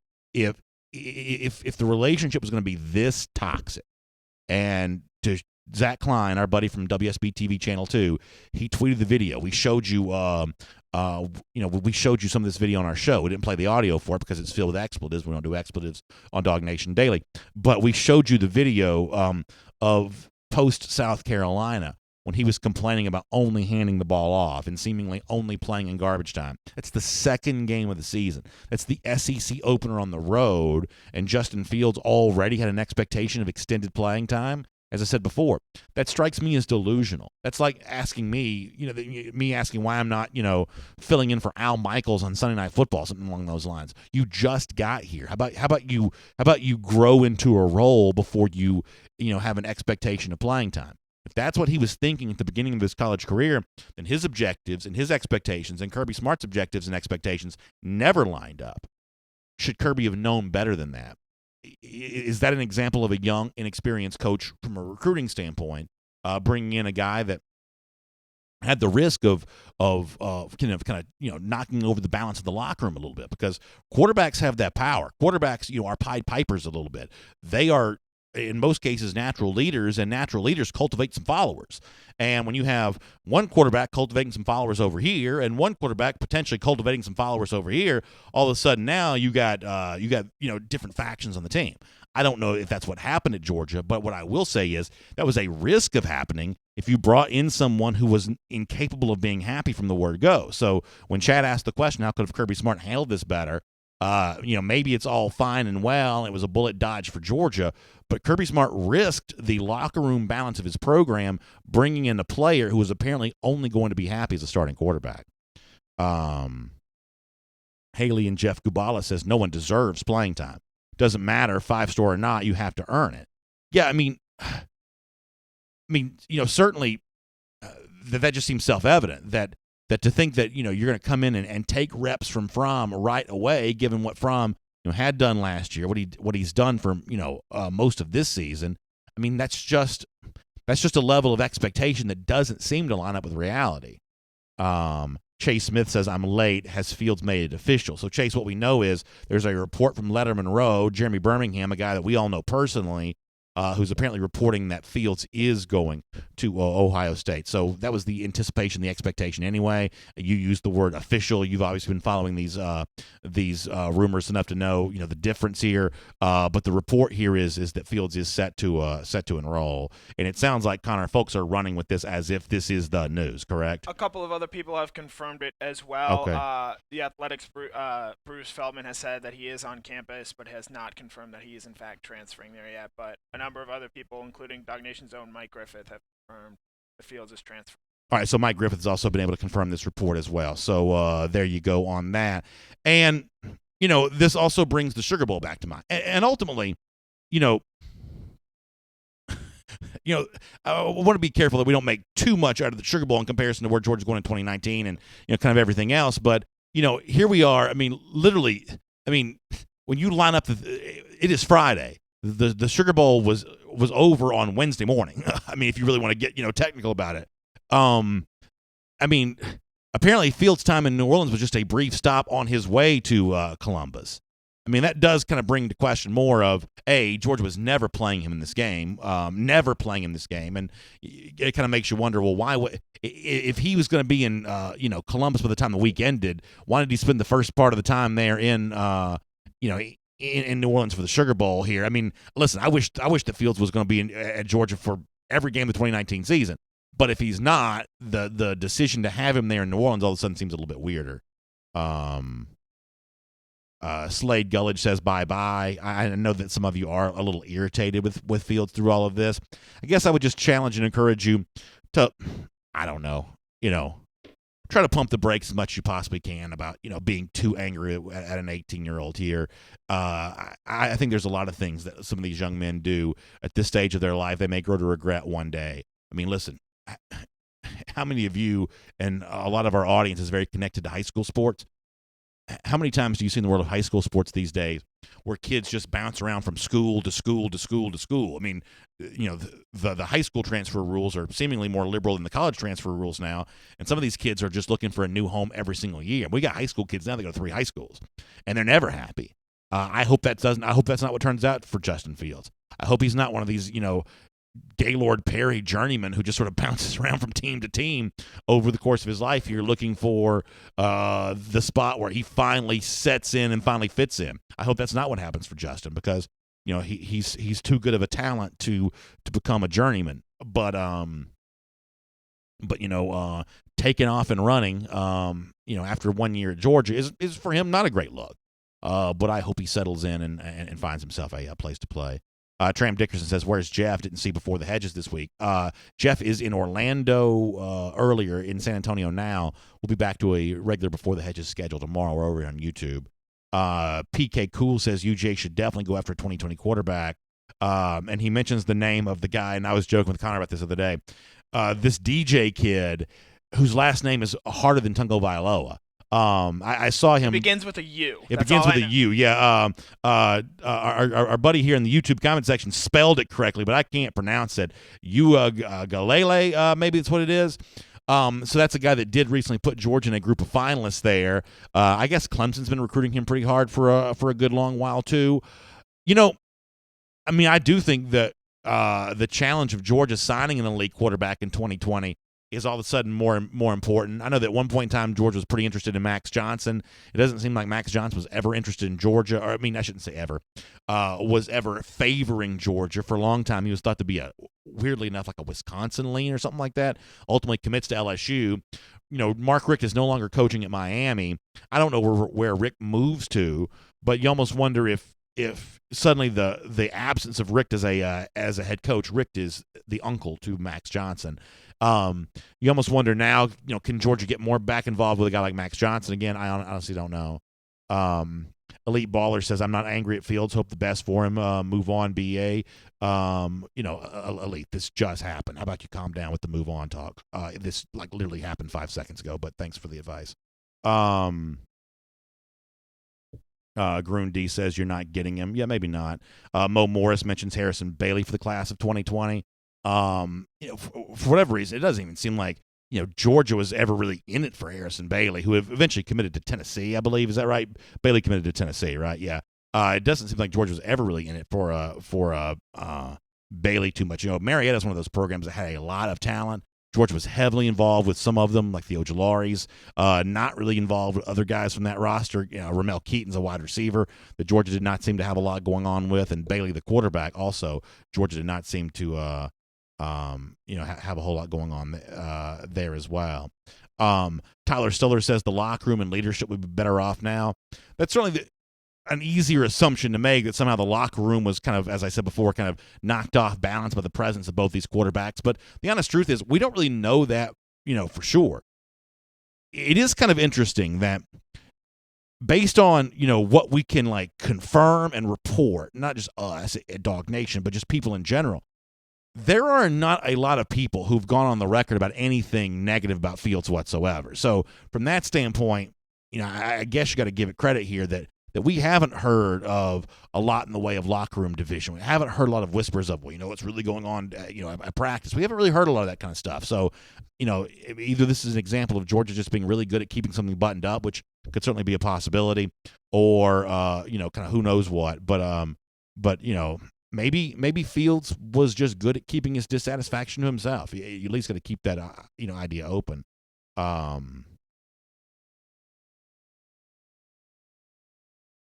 Kelly Burnett says they screwed the pooch on Justin Fields' development, but nothing can be done about that now. We don't know that though, Kelly. I mean, we don't. I mean, Fields played about as much as typical freshman quarterbacks do play. We're kind of in this era in which Georgia had freshman quarterbacks for 2 consecutive years before Fields got here. But the balance between Fromm and Fields was actually pretty consistent with most freshman quarterbacks, even really good freshman quarterbacks.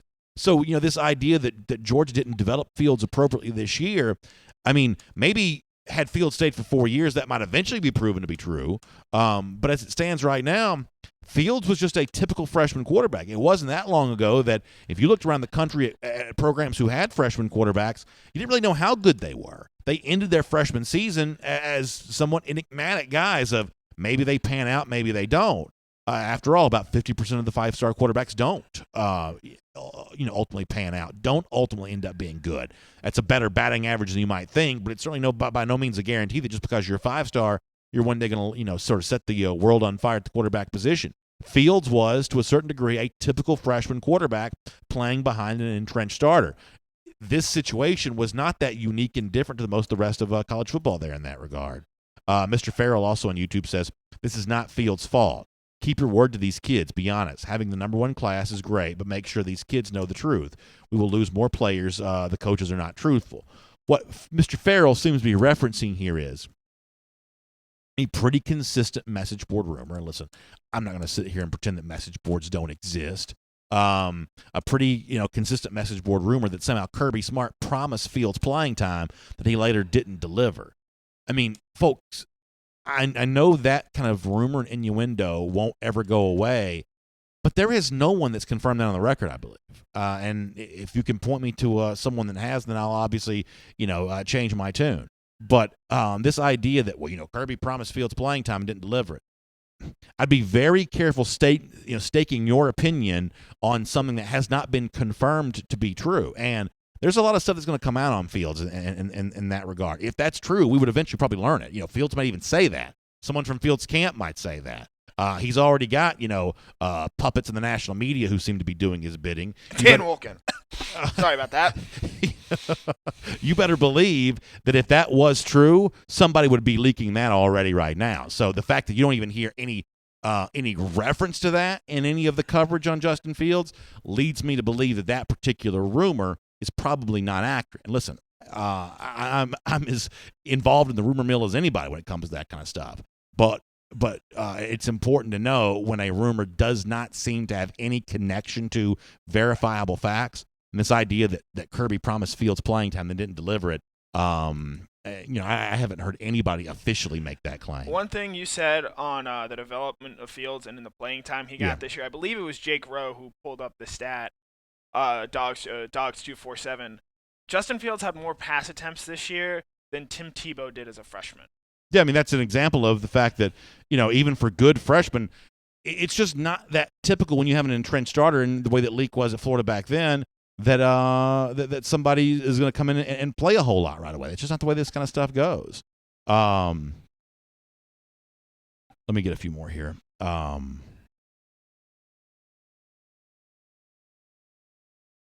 Mr. Farrell says, I'm talking about any players. Well, that's certainly fine. I mean, So what Mr. Farrell's saying, he says, it's not just Justin Fields I'm talking about all players and all the recruiting cycle when you promise them playing time. So here's the one thing I won't deny, and this maybe is what Mr. Farrell's alluding to here. Here's what I won't deny, that all coaches, Kirby Smart included, the thing that they use to their advantage in recruiting, and let's face it, Georgia used this to its advantage with Justin Fields. All players, not just Fields, and not the so-called prima donnas, because every single year there seems to be a couple of recruits that sort of get labeled with that prima donna tab. That's just common college football conversation. All recruits believe they are better than other players. You don't get to be an elite, premier level athlete unless you have a strong belief that you are better than anybody else you're competing with. And coaches use that to their advantage. Because what they'll say is they'll sit down in your living room and they'll say, 5-star quarterback, 5-star running back, 5-star outside linebacker. Hey, you come to our school, here's what I can promise you. I can promise you an open competition and a chance to play. And the way that other programs hear that, or other players hear that is, well, if I'm in a competition, I'm going to win because I'm better. Now, there are dozens and dozens and dozens of years of track record here of how much most freshmen truly play at a level like the SEC. Now, is it the coach's job to be gut level honest of, hey, more than likely than not, you're going to be playing sparingly, or is it the family of the recruit's job to interpret the message based on reality? I guess that's probably a bigger, deeper conversation for days to come. But Kirby Smart would not be the first coach in college football history to leverage recruits' opinions of themselves as a way of stackpiling, a roster full of talent. Tram Dickerson says, why aren't we talking about an Ohio State quarterback? He's not officially an Ohio State quarterback yet. Yeah, not officially, but it looks like that's the direction we may be heading here. Let me get a few more comments. Brian Mills says, my question, BA, is what so you make of Kirby's comment that we have no plan, referring to the quarterback situation? Brian, I actually wrote about this. I wrote about this one time at DawgNation.com that when Kirby Smart said we have no plan at quarterback, what my hope is that was some sort of like exaggeration or some sort of some sort of euphemism for what was really going on. I was hoping that he didn't mean that literally when he said that. That's what I was hoping. I was hoping that, but as it turns out, maybe when they said that the plan is there is no plan, they really had no plan, and unfortunately, it did kind of look like that. I don't know how to do that. Connor, your mic's on if you're talking to somebody else.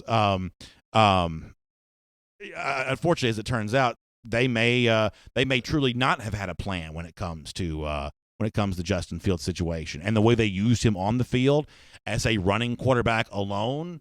I didn't like that. Now, at the beginning of the season, I'll be the first to tell you that when DeAndre Swift was hurt and when Elijah Holyfield hadn't fully emerged yet, I thought they had to use Justin Fields as running quarterback then, because if you want to go back and look at September, Fields may have been the best running back on this roster at the time, because Holyfield then wasn't the player that he's turned out to be now, and DeAndre Swift was probably hurt, despite the fact that Kirby Smart always pretended that he wasn't. So at that point in time, you needed to use Fields as running quarterback. But over the course of the season, the Georgia running game developed. Over the course of the season, Jake Fromm got better. And the way they used Justin Fields did start to really feel like they truly didn't have a plan. And unfortunately, in the wake of how this is likely ending, it also looks like Georgia didn't have a plan for Fields on or off the field. And that's not a great scenario. So, Brian, I think that's a really good question.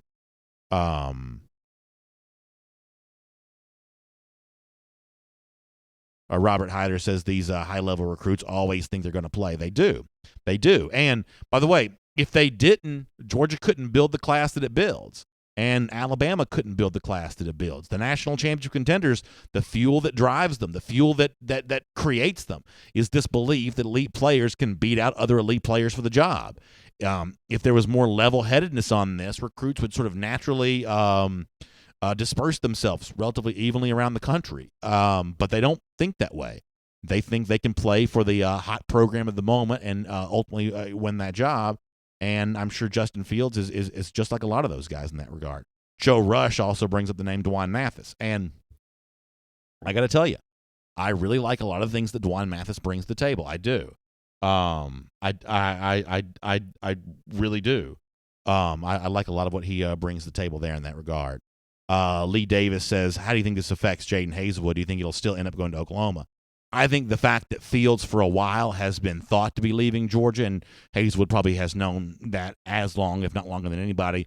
I think ultimately Fields leaving is the reason why Hazelwood's not coming. That's not based on any kind of reporting that I've done. I'm just, reading the tea leaves here and paying close attention to what these guys have said. They did have a bond with each other, and ultimately I think it's a bond that has, instead of playing together in college, has made them both decide they don't want to be at Georgia. That may be the thing they have in common more than anything else. But ultimately, it's the eruption of the field stuff that has, I think, decided Hazelwood that he wants to go somewhere else. So, yes, Hazelwood, I do not believe, has virtually any chance. I guess you can never say zero chance when it comes to recruiting. Weird things do happen.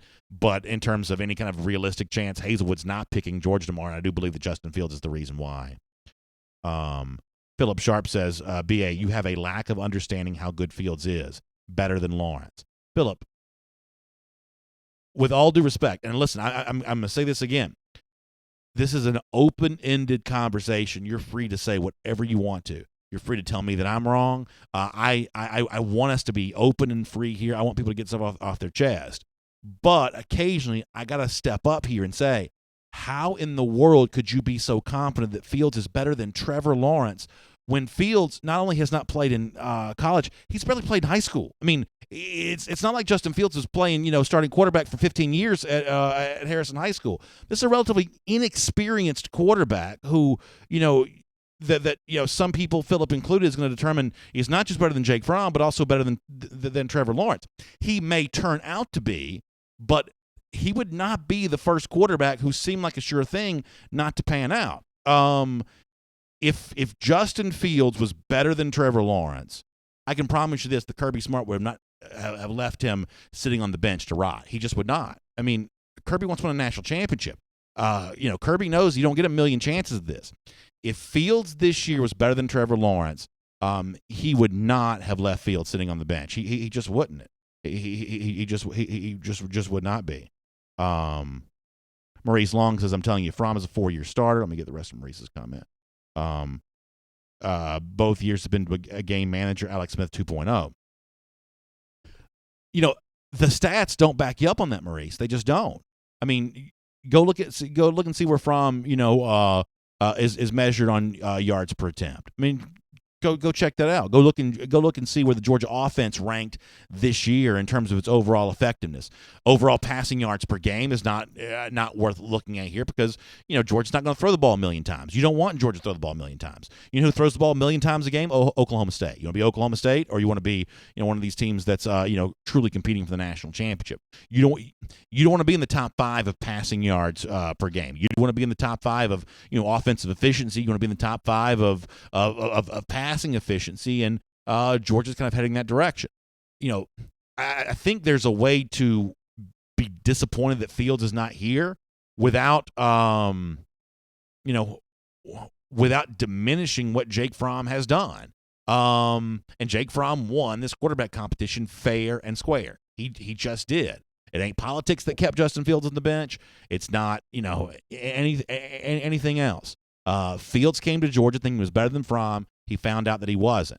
I wish that Justin Fields could have been happy being a backup for one more year. Because after that, who knows? With growth and development, if Fields may have eventually been able to overtake Fromm, it may end up that Fields is the better of the two quarterbacks. But right now, he's not.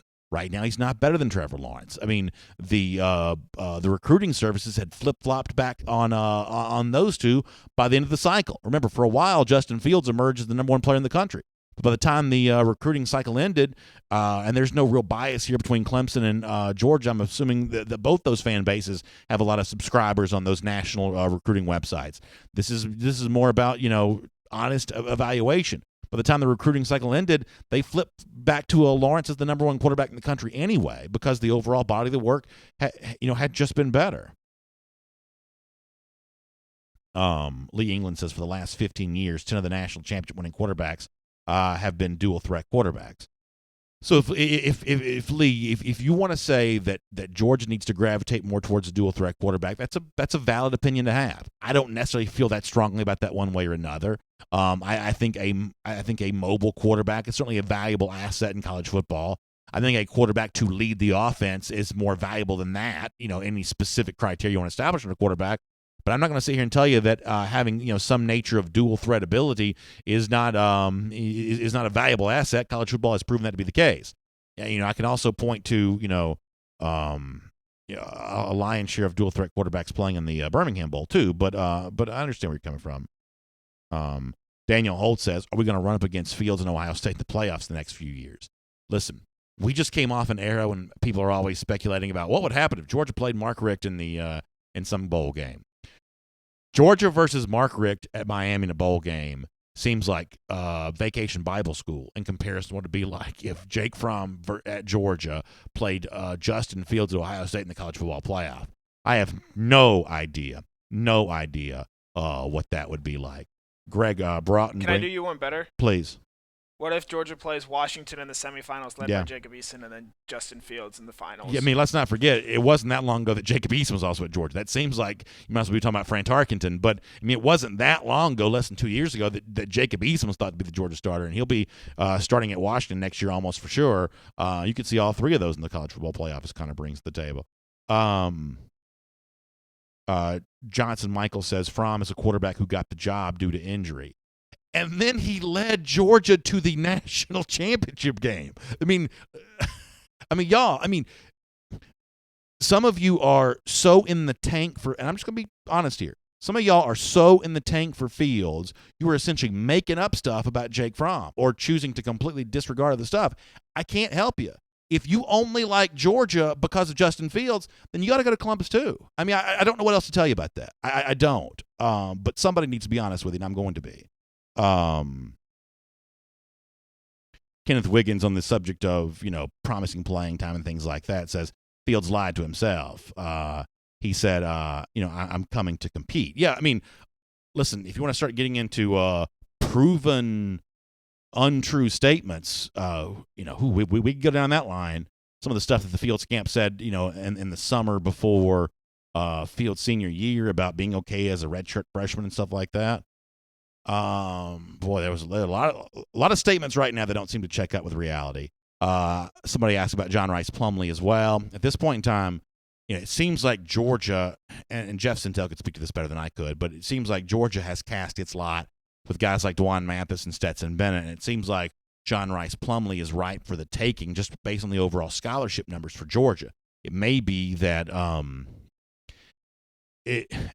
I don't know that it means that Georgia likes Stetson Bennett over John Rice Plumlee, but I think it may be one of those deals where Georgia may have liked Dwan Mathis more than John Rice Plumlee, and this is just me speculating, and also needed another quarterback, and so therefore there are going to be some programs that are going to recruit John Rice Plumlee harder. Obviously Kirby said he'd like to have 4 scholarship quarterbacks, but Georgia's also trying to do best player available here for its remaining 2019 spots. There's a pretty big numbers game going on here, and the fact that Rice Plumlee didn't sign in December at least tells you something about what the future could be here.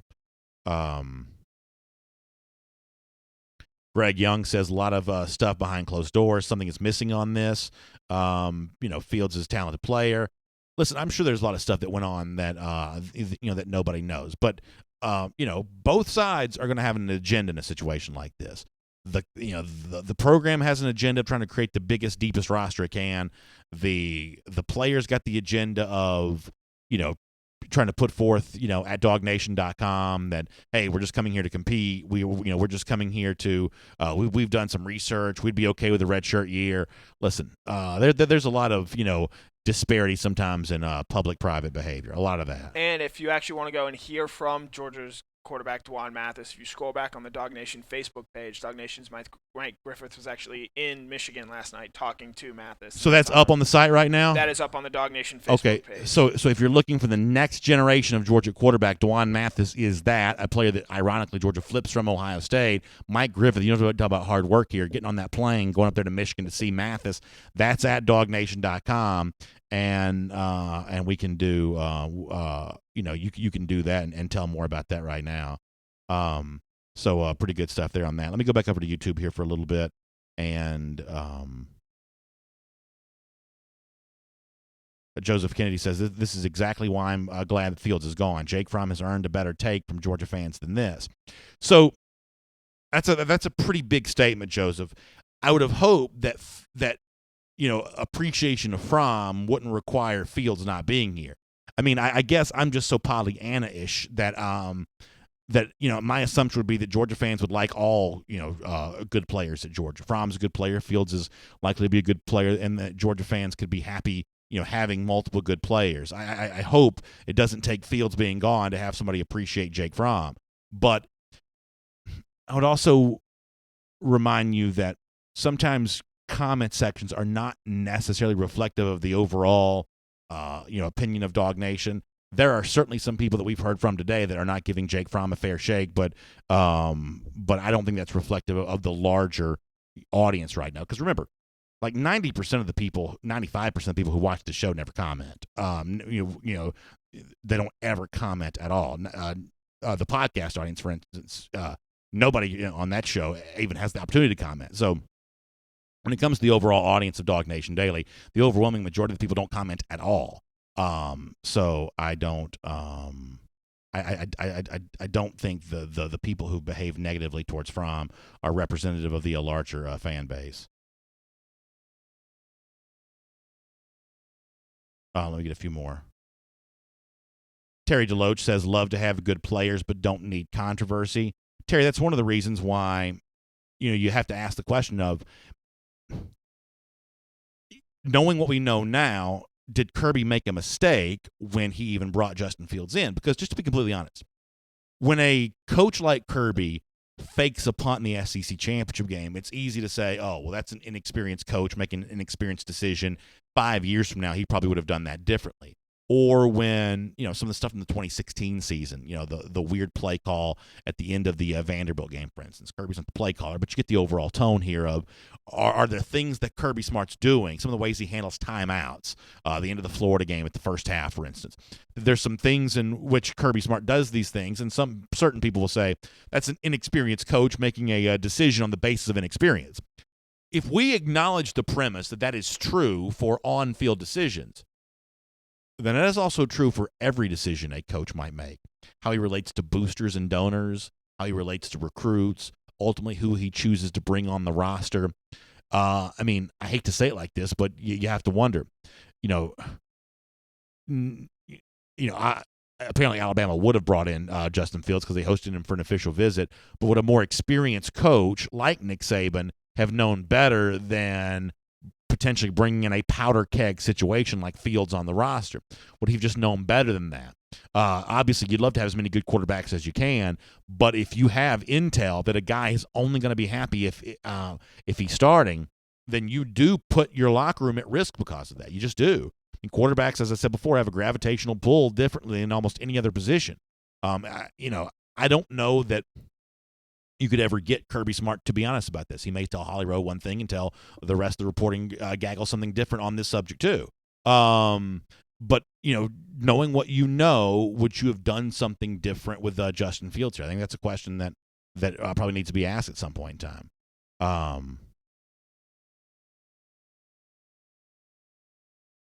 Dabari DQT Trucker says, I think we win the title next year.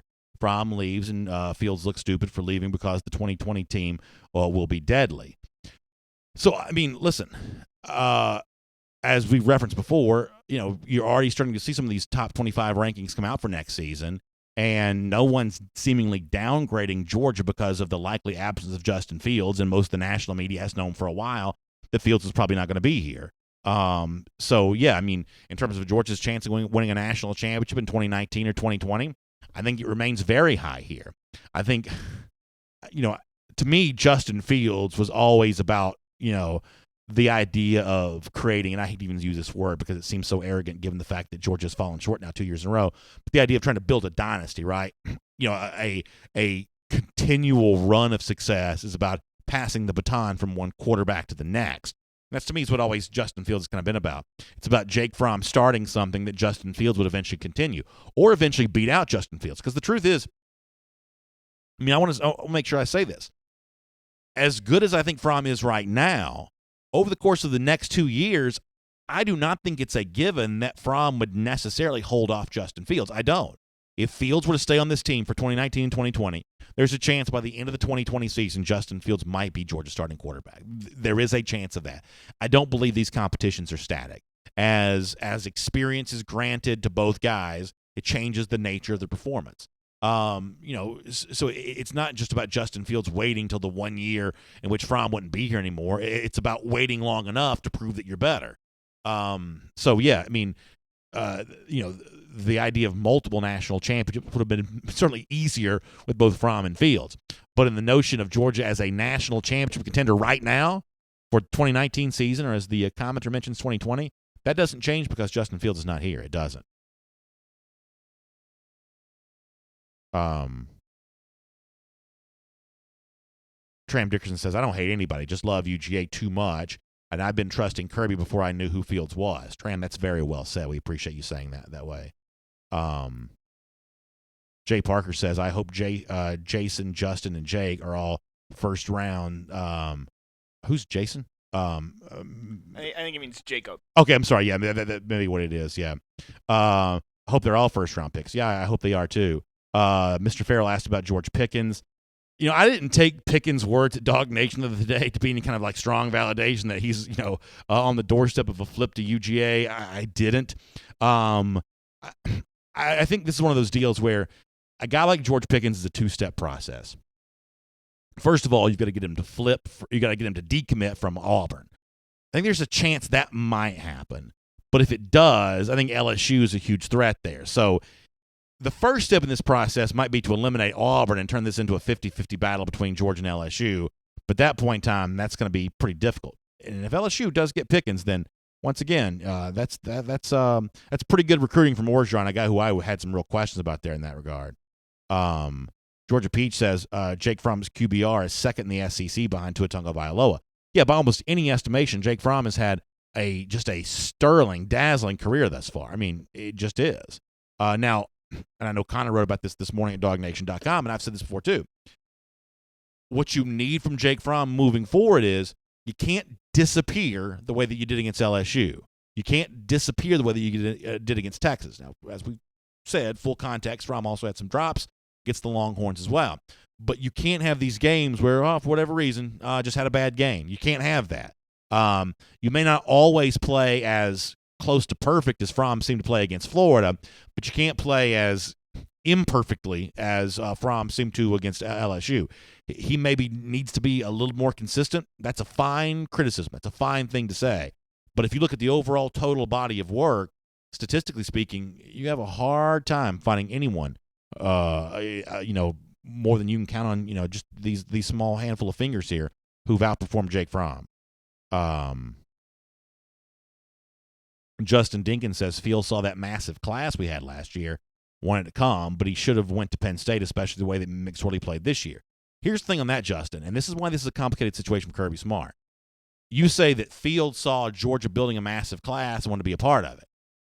I think Kirby Smart knew he could build a massive class around Justin Fields because the honest truth is, and I've told y'all before, I'm not great at crunching the numbers, but I'm pretty sure I'm right about this. I don't think Georgia gets the number one class last year without Justin Fields because I think there are guys who also chose Georgia because of Fields. There are also some 2020 recruits that chose Georgia because of Fields too. Now, some of them haven't, wavered on their decision. I'm sorry, not 2020, 2019. There's also a couple 2019 guys beyond just Jaden Hazelwood that liked Georgia because of Fields. And some of them are probably going to end up, sticking with Georgia, seem on their way to sticking with Georgia, are sticking with Georgia.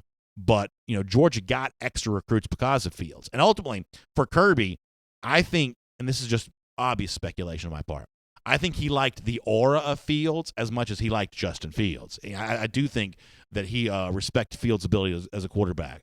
But, Fields has got a little bit of a orbit, and that orbit includes some other good players too.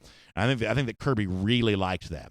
So the conversation about if you could go back and do it all over again, would you do it differently?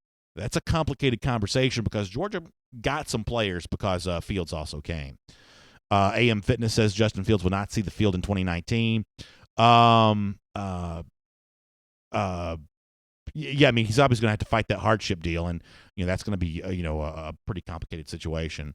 Somebody says we're going on 2 hours today. Philip Jordan Wells, yeah, we're going to get off here in a minute, but we'll talk about this for right now. Greg Broughton says Justin never had a chance. Stop making excuses. Greg, I mean, he didn't. If you say he didn't have a chance on the starting job, it's because of the way that Jake Fromm performed, especially in the month of November, where at that point in time, I do think the quarterback competition was open, and Fromm closed the door on it by going out there and lighting the world on fire against a top 10 team on a neutral site against Florida and never looked back after that. I don't even know if we can do this. Do we want to try to get Jeremy Birmingham on the phone here? I don't know if we can do this. He's probably busy doing some things right now. Yeah, he's probably busy right now, so I don't know if we can do that. Let us just get ready to wrap up here in a couple of minutes. We'll take a few more of these comments. By the way, tomorrow will be a good day for Georgia to get Tyreek Stevenson. Let me just go ahead and say that. Kirby is one of those guys who has been very good at changing news cycles, getting a big-time defensive back, potential replacement for DeAndre Baker. Tomorrow would be a pretty good day for something like that to happen. So hopefully that'll be. Robert Barnes says, look at all the defensive recruits we're bringing without a named DC. Go Dogs. Yeah, Robert, I think that's also important to point out that when it comes to that other big story that's about to drop at some point in time, the defensive coordinator situation, Dog fans ought to feel really good about the fact that Georgia has put together a mechanism, a machine that can recruit without the defensive coordinator being present because of the work that guys like Lanning and Schumann and some of those Trey Scott, some of those assistants and some of the things that they've done.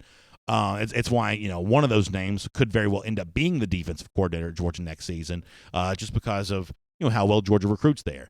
Losing Tucker did hurt Georgia with Khairi Elam, and it's trying to play some catch up and make up some ground right now. Tucker had a big impact on him, but overall, I mean, Georgia's still in it for Tyreek Stevenson. They're still in it for Elam, even if it's gotten a little harder without Mel Tucker. So yeah, and all the guys Georgia did just sign.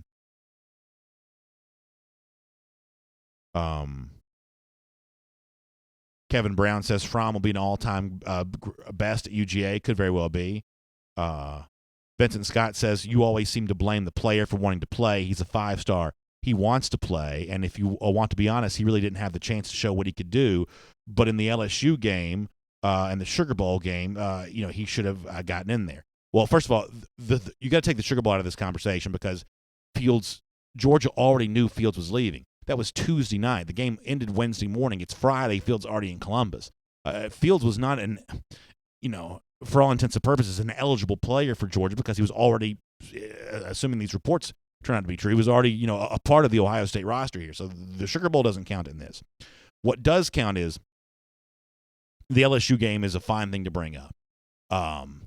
That some people are going to say Georgia should have benched Jake Fromm in the LSU game and gone to Justin Fields.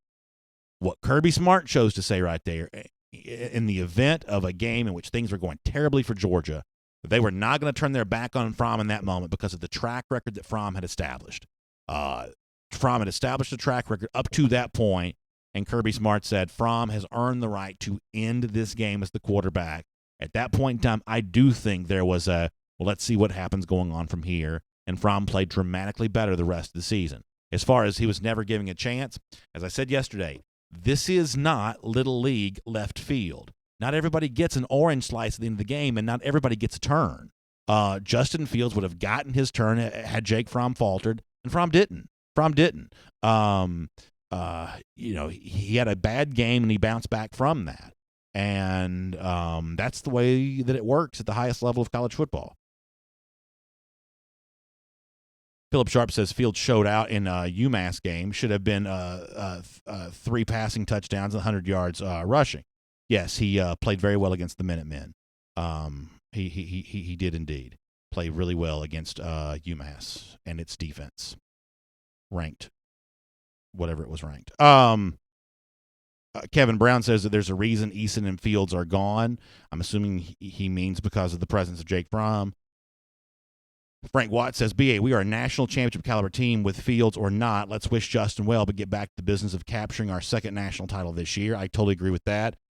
Georgia's status for the upcoming season does not change without Fields. And as I said when the announcement was made, I do wish him well. I hope he finds happiness. I hope he finds success. I hope he finds a home in college football. It sounds like it's going to be Columbus, Ohio here. And other than that one Saturday or whatever day the playoffs happen to be next year when – and gosh knows, given the way things normally work out of Georgia, this is exactly who Georgia will be playing. Other than that one day against Georgia, I hope Fields does really well other than that because, listen, I am just like all of you. Somebody mentioned the UMass game a moment ago. That pass that Fields threw in that game, I think it was to McCole, oh my gosh. That's like one of the most amazing feats of athleticism I've ever seen in Sanford Stadium. I have never seen anything that looked like that ball spinning as if it was created by a machine, spinning, deep down the field to Hardman like that. I mean, he's fun to watch. I mean, I woke up at 6 o'clock in the morning on G-Day Saturday last year, like it was Christmas morning, because I wanted to just see what Fields could bring to the table. I'm going to miss seeing that athleticism. You better believe when he's playing, 11 a.m. Central against Northwestern, the Big Ten Network next year, you better believe I'm going to try to find my way to a TV somewhere to see some of those highlights if he is indeed eligible there for the Buckeyes. I'd love to see it. I'd love to see it. I'm going to miss him. So I wish him well. There's no doubt about that. But I still like Georgia more than I like Fields. By the way, UMass was 124th total. Yeah, I didn't really want to say that, but yeah. Just throwing some facts out there. All right, so let's get ready to wrap up here because we have done this now for a while, and we'll get ready to wrap up. James Brown on the subject of the Georgia wide receivers, they do need more separation, James, in the future. They do. It's one of the reasons why, as much as I like this group, Dominic Blaylock's going to have a chance to play next year. A separation creating wide receiver is something that Georgia needs more of. Georgia's got a good group. They could have improved play at the wide receiver position. I said that some during the season. Not everybody loved it when I said that, but Georgia does need that game breaker there at that position. You saw the value of these guys during the college football playoff. What a Justin Ross can do for Clemson. What a Jerry Jeudy can do for Alabama. What who's the kid that was torching Surtain for Oklahoma? What's his name again? CD Lamb. Yeah, CD Lamb. These game breaking receivers can be really good. And Dominic Blaylock could be that guy for Georgia maybe next season. Will be that guy for Georgia next season. I've been trying to tell you about Blaylock all year long. I'm kidding. For those of you who have watched the show, you know that I'm having to backtrack a little bit on some of my Jaden Hazelwood love here, but nonetheless, that's the way it goes. Speaking of Hazelwood, Kevin Brown says, how does this affect Hazelwood's decision? Ultimately, the reason why almost no one thinks Hazelwood's choosing Georgia tomorrow is, to me, very closely tied to Justin Fields. I played the audio on yesterday's show, and recruits have a right to feel the way they want to feel. Hazelwood mentioned Fields multiple times to DawgNation in terms of why he was committed to Georgia. So an unhappy Fields is going to be an unhappy Hazelwood, and that's just the way that goes, for sure. Let me get a couple more here. Cicero Williams says, what about Tommy Bush? He's a big speedster, and good news on Bush is that he was really commended for his work and practices for the Sugar Bowl as a guy that was able to kind of mimic a little bit of what little Jordan Humphrey and Colin Johnson do for Texas. So Bush got called out and commended by Kirby Smart last week, so that's an indication that he could be on his way to more playing time next season. He could be a name worth paying close attention to. Marvin Colbert compares Dominic Blaylock to Demetrius Robertson. I mean, the one thing I do like about Blaylock is, even as a high school senior, he's already got a pretty good build to him. I don't really know what his overall specs are, but this is not some waif, right? I mean, it's already a guy that's got a little bit of a stoutness to him. And so in terms of, turning his body on those slant routes, in terms of, just taking that overall wear and tear. Remember, there's a lot of natural bumping that goes on, not pass interference, just body contact that goes on these deep routes in the SEC. I think Blaylock's one of those guys who's going to be able to handle some of that kind of stuff. And my guess is those crack back blocks that guys like J.J. Holloman are so good at delivering, My guess is that Blaylock, you might want to keep your head on the swivel if he's coming down the field there too on you on that. All right. Let me go over to YouTube. We're going to get ready to get out of here.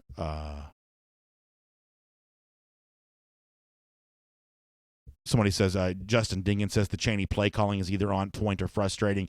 Yeah, Justin, I wish I had a better explanation for why the running game disappeared against LSU and why the running game seemingly disappeared against Texas. I wish I had a better explanation for that. I do.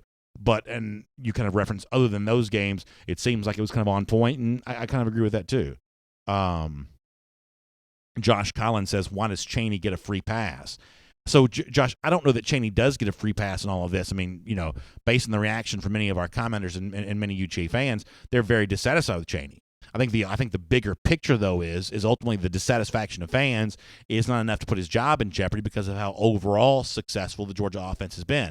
That's the honest truth, is that people are upset on a game-to-game basis with Chaney, but the overall success here, does kind of speak for itself. And, frankly, Kirby Smart's earned the luxury of, being able to ignore that kind of, passing criticism because the proof thus far has kind of been in the pudding, even if not every game has been perfect.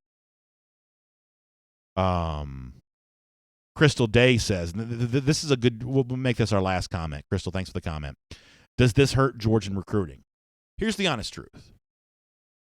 Georgia's going to have some work to do in recruiting now. And I think I've said this now a couple of times over the last couple of days. This is just the fact of the matter.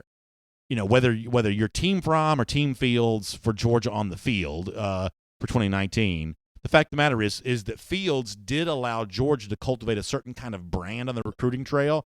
When you have the hotshot 5-star quarterback, you're just sort of the place to be. Clemson's got that a little bit right now with Trevor Lawrence. Justin Fields has provided some of that to Georgia. Jake Fromm provided some of that to Georgia for the 2017 class. You're just kind of the place to be.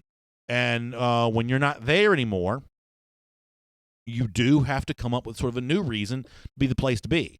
Dwan Mathis may go on to be Drew Brees, or I don't even know who, Phillip Rivers. He may go on to be just, the Lamar Jackson. He's going to be the best quarterback in the history of the world. But as it stands right now, Mathis is not going to be like generating the same excitement on the recruiting trail that Justin Fields was.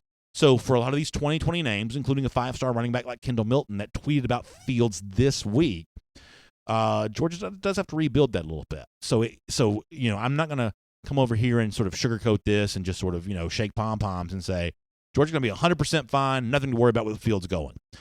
Georgia's probably fine on the field for right now, but in terms of the message to recruits, that is going to have to be altered just a little bit. And so I will be looking forward to seeing how Georgia does that. But in terms of establishing a new brand of momentum and a new vibe on the recruiting trail, tomorrow could be the day where that starts as the very good-looking 4-star defensive back. He may be a 5-star by the time the process ends and the final evaluations take place. If he was going to Alabama, he'd probably already be one. I'm kidding, sort of.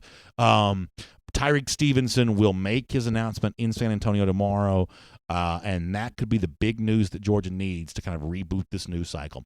So reports are out there. Fields is gone, heading to Ohio State. Wish him well. Wish all of you well. And I know this is an intense conversation. I know that a lot of people got their feelings hurt about some of this kind of stuff. So just know that we're going to be open and frank, and we'll have dialogue, and people can say their piece and get stuff off their chest. And as Tim Worley told us a little earlier, I still find myself thinking back on some of the very powerful, strong words that Worley had to say.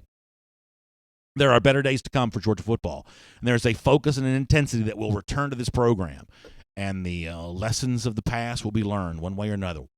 We may not all interpret those lessons the same way, but Georgia football is going to keep growing, and I believe eventually keep getting bigger and better. Thank you all for being here. Enjoy the weekend. Stay close to DawgNation, video channels included. When good recruiting news happens, we may be popping up there on that, and we'll have more at the forum, more at DawgNation.com on the field's facts as they become available and apparent to us. Y'all have a great weekend. Thanks for being with us.